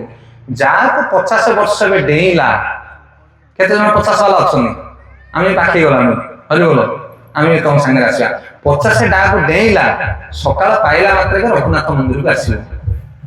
ସନ୍ଧ୍ୟା 6ଟା ବାଜିଲା ମାତ୍ରକେ ରଘୁନାଥ ମନ୍ଦିରକୁ ଆସିବ। ଯେତେ 50 ବର୍ଷର ବୟସ୍କ ଲୋକ ଅଛନ୍ତି, ବୃଦ୍ଧ ବୃଦ୍ଧା, ଯଦି ରଘୁନାଥ ମନ୍ଦିରରେ ଏକାଠି ହେବେ ତାହେଲେ ଗାଁଟା କେମିତି ଲାଗିବ କହିଲ? ସତ କଥା କୁହ, କେମିତି ଲାଗିବ ଗାଁଟା? ଗୋଟେ ସ୍ୱର୍ଗପୁର ଭଳିଆ ଲାଗିବ ଗାଁଟା, ବୈକୁଣ୍ଠ ଭଳିଆ ଲାଗିବ। କାରଣ ଯୋଉଠି ବୟସ୍କ ଲୋକମାନେ ଧର୍ମବନ୍ତ ହେଲେ ତାର ପ୍ରଭାବ ମଧ୍ୟ ପୁରା ପରିବାର ଉପରେ ପଡ଼ିବ। ଆଜିକାଲି ତ ବୁଢା ବୁଢୀ ଯେତିକି ଘରେ ଝଗଡା ସୃଷ୍ଟି କରୁଛନ୍ତି ସେତେ ଅଧିକ। ଏ ଯୁବକ ମାନଙ୍କୁ କହିଲେ ସିନା ଶୁଣିବେ, ଇଏ ବୁଢା ବୁଢୀ ଶୁଣିବା ଲୋକ ଶୁଣିବେ ସେମାନେ ନା। 50 ଡେଇଁଲା ପରେ ବେଶୀ ଲୋଭ, 50 ଡେଇଁଲା ପରେ ବେଶୀ ରାଗ। କଣ ପାଇଁ? କାରଣ ଗୃହସ୍ଥ ଜୀବନରେ ପୁରା ଧର୍ମ ଆଚରଣ କରିନି, ଋଷି ଆଶ୍ରମକୁ ଯାଇନି, ସାଧୁ ସନ୍ଥ ମାନଙ୍କ କଥା ଶୁଣିନି, ସେଥିପାଇଁ ସେଇ ଗୁଣ ଯାକ ଅଛି। ଗୋଟେ ଗାଁରେ ଗୋଟେ ଲୋକ ଥାଏ, ବୟସ୍କ ଲୋକ, ତାର 4ଟା ପୁଅ, ବେପାର କରିଥାଏ, ବହୁତ ବଡ ଲୁଗା କୋଠି ତାର, ଲକ୍ଷ ଲକ୍ଷ କୋଟି କୋଟି ଟଙ୍କାର ବିଜନେସ। ହେଲେ ବୁଢା ଭାରି କଞ୍ଜୁସ। ତା ଭିତରେ ଗୋଟେ ପିଲା ବୈଷ୍ଣବ ହେଇଥାଏ। ହେଲେ ବୈଷ୍ଣବ ହେବା ଯୋଗୁଁ ସାନ ପୁଅଟି ସବୁବେଳେ ବାପାକୁ କହେ, ବାପା ଆମେ ତ 4 ଭାଇ ଅଛୁ, ବେପାର ସମ୍ଭାଳୁଛୁ, ତମେ ଟିକେ ଯାଉନ କାଶୀ ବୃନ୍ଦାବନ ମଥୁରା କୁଆଡେ ବୁଲି ବୁଲି ଆସିବ। ଇଏ କିନ୍ତୁ ବୁଢା ଛାଡିବା ବାଲା ନାହିଁ। ସେ କହ, ମତେ ସେ କାଶୀ ଗଲେ କଣ ମିଳିବ? ତମେ ମାନେ ସବୁ ଗୁଣର ନୁହଁ, ସବୁ ଲସ୍ କରିଦବ ମୋର ବେପାର। ବୁଢା ସକାଳ ପାଇଲେ ମନ୍ଦିରକୁ ଗଲା ଭଳିଆ ଯାଇକି ଦୋକାନ ଘରେ ତା ପାଇଁ ସେଇଟା ମନ୍ଦିର। ବେଳ ବେଳକୁ ସବୁ ଝାଡୁ ଫାଡୁ ମାରିକି ଆସିଲେ, ପୁଅ ମାନେ ଆସିଲା ପରେ ସିଏ ଆସିବ। ହେଲେ ଦିନକର ଘଟଣା ସାନ ପୁଅ ବିଚାର କଲା, କହିଲା କେମିତି କଣ କରି ବାପାକୁ ପ୍ଲାନ୍ କରିକି ପଠେଇଦବା। ହେଲେ ସେ ଗୋଟେ ବାବାଜୀ ଥାଏ, ତାଙ୍କର ପାଖାପାଖି ଲୋକ ବାବାଜୀ ସହିତ ସାଙ୍ଗ ହତା। ଇଏ ଗୃହସ୍ଥ କହିଲା, ଆଜ୍ଞା ବ୍ରହ୍ମଚାରୀ ଜଣକୁ କହିଲା, କଣ କଲେ ମୋ ବାପା ଯିବେ ହେ ତୀର୍ଥ କରିବାକୁ? ନା କାରଣ ଅସୁବିଧା କଣ? ନା ବାପା ଭାରି କଞ୍ଜୁସ। ନା କଞ୍ଜୁସ ଲୋକ ବେଶୀ ତୀର୍ଥ କରିବେ। ନା କେମିତି? ନା ବାପା କହିବ ଫୁଲୁ ମାଗଣା। ହରିବୋଲ। ଯିବା ଆସିବା ଖାଇବା ପିଇବା ସବୁ ମାଗଣା, ଟଙ୍କାଟେ ତମ ହାତକୁ ଲାଗିବ ନାହିଁ। ହେ ବାପା, ଆଉ ଆସିଲା ସବୁ ତମକୁ ଦକ୍ଷିଣା ମିଳିବ, ଧୋତି କୁର୍ତ୍ତା ମିଳିବ। କୁହ ଦେଖିବା କଣ ହଉଛି। ନା ଏମିତି କହିଲେ, ନା ଆରେ ପଇସାଟା ତୁ ମତେ ଦେଇଦବୁ, ସେ ବାପା କାହିଁକି ଆଣିବ, କିନ୍ତୁ ଆମେ ତାକୁ ଖୁଆଇ ପିଆଇ ବୁଲେଇ ବୁଲେଇ ଆଣିବା ମାଗଣା ମାଗଣା କହିକି। ହେଲେ ସେଇ ସୂତ୍ରଟି କଲା, ସାନ ପୁଅ ଯାଇକି ବାପା କହିଲା, ବାପା ଗୋଟେ ସୁବିଧା ଅଛି। ନା କଣ ସୁବିଧା? ନା ଫୁଲୁ ମାଗଣା। ନା କଣରେ ମାଗଣା? କାରଣ ଇଏ ତ ମାଗଣା ଖୋଜୁଛନ୍ତି। ନା ମାଗଣା ବୋଲେ ତୀର୍ଥ ସ୍ଥାନ ଯିବା ମାଗଣା, ଯିବା ଆସିବା ଖାଇବା ପିଇବା ଯାହା ତମର ଦରକାର ସବୁ ମିଳିବ। ଆସିଲା ବେଳେ ଧୋତି କୁର୍ତ୍ତା ମଠା ସବୁ ମିଳିବ। ନା ହଁ ସତ ନାଇଁ କଣ? ନା ହଁ। ନା କେତେ ଦିନ? ନା 4-5 ଦିନ 7 ଦିନ ଅଛି। ନା ତମେ ମାନେ ସବୁ ବେପାର ସମ୍ଭାଳିବ ତ? ନା ହଁ ହେ ବାପା ଆମେ ଅଛୁ 5 ଦିନ, ଏଇ ସମୟ ମିଳିବ କିଏ? ଲକ୍ଷ ଟଙ୍କା ଖର୍ଚ୍ଚ କଲେ ଯାଇପାରିବନି। ନା ହଉ ଠିକ ଅଛି, ଦେଖେ ନହେଲେ ଯିବା, ବଡ କଷ୍ଟରେ ବୁଢା ବାହା। ହେଲେ ଇଏ ଧରିକି ଗଲେ ବାବା ତାଙ୍କ ବ୍ରହ୍ମଚାରୀ ବୁଲେଇ ଚାରିଆଡେ ବୁଲେ, କିନ୍ତୁ ୟାର ତ ମନ ଅଛି ବେପାରରେ।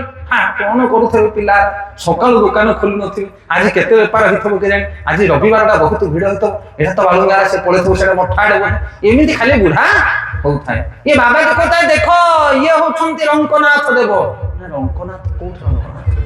ଆଉ ରଙ୍କନାଥ ଅଙ୍କନାଥ ତାକୁ ଆଉ କିଛି ଶୁଭୁନଥାଏ, ତାର ଖାଲି ମନଟା ଥାଏ କୋଉଠି? ତଥାପି ବଡ କଷ୍ଟରେ ବୁଲେଇ ଲୋକ ଆଣିଲା। ଶେଷରେ ଯାଇକି କାଶୀରେ ପହଞ୍ଚିଲେ। ହରିବ ସେଠି ଭଗବାନ ଶିବ ଶଙ୍କର ଅଛନ୍ତି। କି କ୍ଷେତ୍ର ସେଟା? ମଣିକଣିକା ଘାଟ, ଯୋଉଠି ଗଙ୍ଗା କୂଳରେ ହଜାର ହଜାର ଶବ ମାନଙ୍କୁ ପୋଡା ହଉଛି। ଏ ସ୍ୱର୍ଗ ଦ୍ୱାର ଭଳିଆ ଅହର୍ନିଶି ସେଠି ନିଆଁ ଲାଗିଥିବ, ଶବ ପୋଡା ହଉଥିବ। ମଣିକଣିକା ଘାଟ, ଗଙ୍ଗା ନଦୀ କୂଳରେ ଭଗବାନ ଶିବ ଅଛନ୍ତି ସେଠି। ହେଲେ ସେଇଠି ଯେତେବେଳେ ଏମାନେ ଯାଇକି ପହଞ୍ଚିଲେ ସମସ୍ତେ, ବୁଢା ଦେଖିଲା ଯେତେବେଳେ ଶବ ମାନଙ୍କୁ ପୋଡା ହବାର, ହାତରେ ଗାଲରେ ହାତ ଦେଇ ବସିଲା, କହିଲା ଇସ୍ ଜୀବନଟା ବେକାର ହେଇଗଲା। ଏଇ ସମୟରେ ସାନ ପୁଅ ଫୋନ କଲା କାହାକୁ? ବାବାଜୀ ଆଜ୍ଞା କହିଲା କଣ ଆଜ୍ଞା ମୋ ବାପା ବୁଲୁଛନ୍ତି? ନା ବୁଲୁଛନ୍ତି ଯେ ବୁଲେଇ ମୁଁ ଥକି ଗଲେଣି, ତାଙ୍କ ମନରେ ପରିବର୍ତ୍ତନ ହଉନି, କିନ୍ତୁ ଏଠି ମଣିକଣିକା ଘାଟରେ ବସିକି ସେ ମନ ଦୁଃଖ କରୁଛନ୍ତି। ଏଇ ଶବ ମାନଙ୍କୁ ଦେଖିକି ତାଙ୍କର ପରିବର୍ତ୍ତନ ହେଇଗଲା ମନ। ସାନ ପୁଅ କହୁଛି ମୋ ବାପା ପରିବର୍ତ୍ତନ ହବନି। ପଚାରିଲ କଣ ପାଇଁ ମନ ଦୁଃଖ କରୁଛୁ ମୋ ବାପା? ବାବାଜୀ ପଚାରିଲେ ଆଜ୍ଞା ମନ ଦୁଃଖ କଣ ପାଇଁ କରୁଛୁ? ନା ଜୀବନ ବେକାର ହେଇଗଲା। କହିଲେ ଦେଖିଲ ତମ ବାପା କହିଲେ ଜୀବନ ବେକାର ହେଇଗଲା। ନା କଣ ପାଇଁ ବେପାର ହେଲା? ନାଇଁ ସେ ଲୁଗା ବେପାର କରିକି ବେପାର ବେକାର ହେଇଗଲା, ଏଠି କାଠ ବେପାର କରୁଥିଲେ ଆମେ ମାଲେ କହିଲେ ଏତେ ଶବ ପୋଡା ହଉଛନ୍ତି ଏଠି, ଯଦି ଗୋଟେ ପୁଅକୁ ଏଠି ପଠେଇ ଦେଇଥାନ୍ତି କାଠ ବେପାର କରିବାକୁ, ବୋଲେ ଆମ ଭଳିଆ ଧନୀ କିଏ ନଥାନ୍ତା। ବାବାଜୀ କହିଲା ଧନ୍ୟ ଧନ୍ୟ ତମ ଚେତନା। ପୁଅ କହିଲା କଣ ଆଜ୍ଞା ବାପା ପରିବର୍ତ୍ତନ? ନା କି ପରିବର୍ତ୍ତନ କଥା କହୁଛ? ସେତେ ଆମ ମାନଙ୍କର ଚିନ୍ତା ଚେତନା ସେୟା ହେଲାଣି। ବୃଦ୍ଧ ହେଇକି ବାଳ ଚୁଟି ସବୁ ପାଚିଗଲାଣି, ଦାନ୍ତ ପଡିଗଲାଣି, କିନ୍ତୁ ଲୋଭ ଆସକ୍ତି ହୃଦୟରେ ଯାଉନି।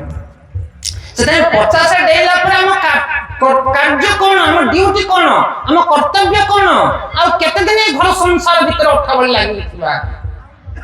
ବାହାରି ପଡ, ଆଉ ସମୟ ନାହିଁ। 50 ଡେଇଁଲା ପରେ ଘରୁ ବାହାରିବା ପାଇଁ ବିଦାୟ ନିଅ। ଆମେ କହୁନୁ ଘର ଛାଡି ଦେଇକି ଜଙ୍ଗଲକୁ ପଳାଅ, ସକାଳେ ସନ୍ଧ୍ୟାରେ ମଠ ଆଶ୍ରମକୁ ଯାଅ, ନାମ ଜପ କର, ଗୀତା ଭାଗବତ ପାଠ କର, ତୀର୍ଥସ୍ଥାନ ଭ୍ରମଣ କର, ପୁତ୍ର ବଧୂ ପୁତ୍ର କନ୍ୟା ମାନଙ୍କୁ ଉପଦେଶ ଦିଅ।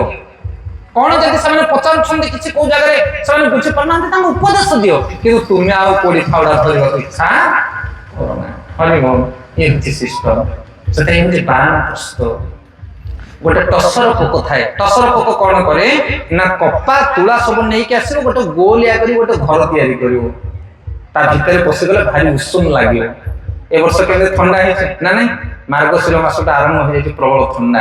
ଏଇ ଥଣ୍ଡା ଦିନ ମାନଙ୍କରେ ଟସର ପୋକ ସୁନ୍ଦର ଗୋଲାକାର ଘରଟିଏ ତିଆରି କରିବ, ଆଉ ଏଡ଼ିକି ଟିକେ କଣା ରଖିଥିବ, ସେ ଭିତରେ ଗଳିକି ପଶିକି ଆରାମସେ ଶୋଇବ। ଆରେ କିନ୍ତୁ ସେଇ କଣା ବାଟେ ସୁରୁ ହେଇକି ଥଣ୍ଡା ପବନ ଭିତରକୁ ପଶିବ। ସେ ଭିତରେ ଥାଇ କହ ଏଇ କଣାଟା ଥିବା ଯୋଗୁଁ ପବନ ଆସୁଛି ଭିତରକୁ, ସେ କଣାଟାକୁ ମଧ୍ୟ କଣ କରିବ? ଭିତର ପଟରୁ ସିଲ୍ ମାରିଦ, ମାନେ ଚାରିପଟେ full cover, air connection, AC room ହେଇଗଲା, ତା ଭିତରେ ଧୀରେ ଶୋଇବ। କିନ୍ତୁ ଶୋଇବା ପରେ ବହୁ ସମୟ ଶୋଇବା ପରେ ଯେତେବେଳେ ନିଦ ଭାଙ୍ଗିବ, ଭୋକ ଲାଗିବ, ଖାଇବା ପାଇଁ ଇଚ୍ଛା କରିବ, ତାପରେ ବାହାରିବା ପାଇଁ ସେ ରାସ୍ତା ଖୋଜିବ, ଆଉ ରାସ୍ତା ନାହିଁ। କୁଆଡେ ଗଲା ରାସ୍ତା? ଏ ପୁରା ନିଜେ ବନ୍ଦ କରିଦେଇଛି। ଆମେ ହଉଛେ ସେଇ ପୋକ, ଆଉ ତା ଭିତରେ ଘୁରୁରୁ ହେଇକି ମରିବ। ଆମ ଘରଟା ଆଜ୍ଞା ଟସର ପୋକର ଘର। ଆମେ ଏମିତି ସାଇଜରେ ତିଆରି କରୁଛେ ସେ ଘରଟାକୁ, ଆଉ ଭିଡ଼ିଲେ ମଧ୍ୟ ତା ଭିତରୁ ବାହାରୁନି। ଆରେ ବାବା ଆସ ଟିକେ ରଘୁନାଥ ମନ୍ଦିର ଆଡେ, ତମେ ଚାଲ, ମୋ ନାତିଟା କାନ୍ଦୁଛି, ମୁଁ ଟିକେ ଧରିଥାଏ ବୁଢା। ନାତିକି ଧରିଥା। ଆରେ ଆଶ୍ରମ ମା ଟିକେ ଯିବା ଆଶ୍ରମ ଆଡେ। କେମିତି ଯିବି? ତମେ ଯାଅ, ବୋହୁଟା ପରା ନାଇଁ ଟିକେ ରାନ୍ଧିବୁ। ବୋହୁ କୁଆଡେ ଚାକିରି? ନା ବୁଝିପାରୁଛ ସିଷ୍ଟମ? ସେଇଥିପାଇଁ ଉପଯୁକ୍ତ ସମୟରେ ଘରୁ ବାହାରିବା ପାଇଁ ଚେଷ୍ଟା କର, କାରଣ ଘର ସଂସାର କରିବା ପାଇଁ ମଣିଷ ଜନ୍ମ ତିଆରି ହେଇନି। ମନୁଷ୍ୟ କଣ ପାଇଁ ଜନ୍ମ ହେଇଛି? ହରି ଭଜନ କରି ଅନ୍ତେ ନାରାୟଣ ସ୍ମୃତି। ଜୀବନର ଅନ୍ତ ସମୟରେ ଯେମିତି ହୃଦୟରେ, ମନରେ, ବାକ୍ୟରେ, ଚେତନାରେ ଭଗବାନ ନାରାୟଣଙ୍କୁ ସ୍ମରଣ କରିବା। କାରଣ ଆଜି ନହେଲେ କାଲି ତମକୁ ଲାତ ମାରିକି ଘରୁ ବାହାର କରିଦେବେ ଲୋକ। ଆଜି ନାତି ନାତୁଣୀକି ଧରିଛ ବୋଲି ପୁଅ ବୋହୂ ତମକୁ ଆଦର କରୁଛନ୍ତି, কিন্তু 50 ପରେ 75 ବର୍ଷ ଆସିବ ଆଉ 75 ବର୍ଷ ପରେ ଆସିବ ସନ୍ନ୍ୟାସ ଆଶ୍ରମ 75 ବର୍ଷ ପରେ ଚାଲିବାର କି କହିବାର କି ଖଟିବାର ଶକ୍ତି ନଥିବ ତମେ ବୋଝ ପାଲଟି ଯିବ ଘର ଲୋକଙ୍କର ହରିବୋଲ 75 ବର୍ଷ ଯେତେବେଳେ ହେଇଯିବ ବୁଢାକୁ ଲମ୍ବା ହେଇକି ଖଟରେ ପଡିଯିବ ଆଉ ଉଠି ପାରିବନି ଚଳି ପାରିବନି ବୁଲି ପାରିବନି ସେତେବେଳେ ବୁଢୀ ମୁଣ୍ଡିଆ ମାରିବ ଠାକୁରଙ୍କୁ କହିବ ହେ ପ୍ରଭୁ ଏ ବୁଢାକୁ ଯଥାଶୀଘ୍ର ଆରକ ଟିକେ ନେଇଯାଅ ଆଏ ଯୋଉ ବୁଢୀ ସକାଳେ ସଞ୍ଜରେ ତୁଳସୀରେ ପାଣି ଦେଇକି ଶଙ୍ଖାକୁ ପିଟୁଥିଲା ମୁଣ୍ଡରେ କଣ ପାଇଁ ଅହସୁଲକ୍ଷଣୀ ହବ ବୋଲି ହଁ କି ନାହିଁ ଆଏ ସ୍ତ୍ରୀ ଯାଇକି ଶଙ୍ଖା ସିନ୍ଦୁରକୁ ମୁଣ୍ଡିଆ ମାରିକି ନାହିଁ କିନ୍ତୁ ସେଇ ବୁଢୀ ତମକୁ ଭଗବାନଙ୍କ ପାଖରେ ମୁଣ୍ଡିଆ ମାରି ବୁଢାକୁ ଯଥାଶୀଘ୍ର ଆରକ ଟିକି ନେଇଯାଅ ମାନେ ଜଗତରେ କେହି ତମକୁ ପସନ୍ଦ କରିବେ ନାହିଁ କେତେବେଳେ 75 ପରେ ଆଉ ସେଇ ସମୟ ସମସ୍ତଙ୍କର ଆସିବ ତମେ ଭାବନି ମୁଁ ବୁଢା ହେବିନି ବୋଲି ଜଗତରେ ସମସ୍ତେ ବୃଦ୍ଧ ହେବେ ସେଥିପାଇଁ 75 ବର୍ଷ ପୂର୍ବରୁ এই কাটাকাটি সিস্টেমটা আগুন হয়েছিবার আছে আর যদি আসক্তি থিব পুত্র কন্যা পত্নী প্রতি তাহলে বহুত পীড়া হবে 75 বর্ষ বয়সে তুমি খালি যন্ত্রণা পাইব ছটফট হব কান্দিব বোবেইব ঝগড়া করিব ঘর লোকଙ୍କ সহিত আর কৃষ্ণ স্মরণ হবে না সন্ন্যাসী আশ্রম 75 পরে যদি জীবনটা সঠিক ভাবে 25 ବର୍ଷ পর্যন্ত জ্ঞান গ্রহণ করেছিল 50 ବର୍ଷ পর্যন্ত গুরু ব্রাহ্মণ সাধু সন্ত মানଙ୍କର সেবা କରି গৃহস্থ ধর্মକୁ অতিবাহিত କରିଥିବ 50 ବର୍ଷ ପରେ ବାନପ୍ରସ୍ଥକୁ ସଠିକ ଭାବରେ ଗ୍ରହଣ କରିଥିବ ମଠ ମନ୍ଦିର ପୂଜା ପାଠ କରିଥିବ ଜୀବନରେ ତାହେଲେ ଯାଇକି 75 ବର୍ଷ ପରେ କିଏ ଗାଳି କରୁ କିଏ ନିନ୍ଦା କରୁ କିଏ ଝଗଡ଼ା କରୁ ଆଖି କାନ ବନ୍ଦ କରିଦେଇକି ଭଗବାନଙ୍କୁ ସ୍ମରଣ କରିବ ତାହେଲେ ମନୁଷ୍ୟ ଜୀବନ ସଫଳ ହେବ ଇଏ ହେଉଛି କ୍ଲାସ ଆଉ ସେ ହେଉଛି ଏକ୍ସାମ କୋଉଟା 75 ବର୍ଷଟା ଯଦି ଜୀବନଟା ଭଲ ଭଲରେ ପାଠ ପଢିଥିବ ତାହେଲେ ପରୀକ୍ଷାରେ ପାସ୍ ମାର୍କ ଆସିବ ଆଉ ଯେ ଭଲରେ ପାଠ ନ ପଢିଥିବ ସେ ବହୁତ ଯନ୍ତ୍ରଣା ପାଇବ ହରିବୋଲ ଆମର ଗୌରାଙ୍ଗ ପ୍ରଭୁ କହନ୍ତି ଦଶମ ପରୀକ୍ଷା ଯେତେବେଳେ ହବ ମ୍ୟାଟ୍ରିକ ପରୀକ୍ଷା ସେଇ ସମୟରେ ଦେଖେ ପିଲାମାନେ କିଛି ବିନ୍ଦାସ ବୁଲୁଥିବେ ଭିଆଇପି ଭଳିଆ ପେନ ଖସି ବୁଲୁଥିବେ ରହିବି ଆଉ କିଛି ପିଲା କଣ କରୁଥିବେ ରାତି ଦିନ ତାଙ୍କୁ ନିଦ ଲାଗୁନଥିବ ଖାଲି ପେଜ ପରେ ପେଜ ଆଡୁଥିବେ ଏଇଟା ପଡିବ ନା ସେଇଟା ପଡିବ ନା ଏଇଟା ପଡିବ ଦି ପ୍ରକାର ଲୋକ ଗୋଟେ ବିନ୍ଦାସ ବୁଲୁଥିବେ ପିଲେ ଆଉ କିଛି ଖାଲି ବହିକି ଅନେଇକି ଲେଖାପଢା କରୁଥିବେ ଗୌରାଙ୍ଗ ପ୍ରଭୁ କହନ୍ତି ଯିଏ ବର୍ଷଟାକ ଭଲ ପାଠ ପଢିଥିବ ସେ ଛାତିକି ଫୁଲେଇକି ଚାଲୁଥିବ କାହିଁକି ପଢିଛି ଯାହା ପଢିବ ଲେଖିବି ଆଉ କିଏ ଛାତିକି ଫୁଲେଇକି ଚାଲୁଥିବ ନା ଯେ ବର୍ଷଟାକ ଜମା ପାଠ ପଢୁନଥିବ ସେ ମଧ୍ୟ କ୍ଲିୟର ମୁଁ ତ ହବାର ନାହିଁ ଆଉ କାହିଁକି ଯିଏ ଭଲ ପାଠ ପଢିଥିବ ସିଏ ବିନ୍ଦାସ ଆଉ ଯିଏ ଜମା ପାଠ ପଢୁନଥିବ ସିଏ ମଧ୍ୟ ବିନ୍ଦାସ ଆଉ ଡହଳ ବିକଳ କିଏ ହଉଥିବ ଯେ କେତେ ଦିନ ପାଠ ପଢିଥିବ କେତେ ଦିନ ଯାଇନଥିବ ମାନେ ଆମେ ମାନେ ହେଲେ ସେୟା ସେଥିପାଇଁ ସାଧୁ ମାନେ ବିନ୍ଦାସ ଆଉ ମଦୁଆ ମାନେ ବି बिंदास ए जगत से किसी जाए आसे ना नो प्रॉब्लम खाओ पियो ऐस कर मरेगा एक दिन क्या हो जाएगा फिर किए एमती कहंदी जो माने पूरा लो कैटेगरी लोक धर्म धर्म किसी विचार नहीं आ साधु संत माने तो बिंदास भगवान को चरण समर्पित आमे माने कुकुटुबु खाउछे अरे बोलो बयस पड़ी गला कोन करबी हे प्रभु हे नारायण इत्यादि इत्यादि इत्यादि आमे तो मिडिल कास्ट लोक सेते साधु संग करो भगवान को स्मरण करो मनुष्य जीवन भगवान देखते वर्णाश्रम धर्म को फॉलो करो तार जीवन परिपूर्ण हरे कृष्णा कृष्णा कृष्णा हरे हरे हरे राम राम राम हरे हरे शेष मुख्य एसेंस आइसक्रीम देखते आइसक्रीम आइसक्रीम এই যে আসলে সব দাঁড়ে বিক্রি করিয়া পাই ঘটঘট ঘটঘট ঘটঘট করছে গোটে ডবা নেই নাই এমনি এমনি করি গোটে বিস্কুট উপরে এমনি এমনি করে দিয়ে দেবে তারপরে কোন করবে সুদে দে গোল গোল গোল গোল করে আর টিকে কাজু কিশমিশ টিকে বড়িয়া রঙ বেরঙ জিনিস টিকে পকাই সেটা এই যে কথা হলা পর্যন্ত এই হলা আইসক্রিম আর তার উপরে বর্তমানে মশলা পড়িব মশলা আমি বুঝি পারছুন না আরিব দরকার কি মশলা না পকানি পকাই টিকে डीजे बंद हेले से मसला पड़े त डीजे बाजे मसला गोल माने किसी एसेंस कथा कहबा सार कथा वर्तमान कहबा लास्ट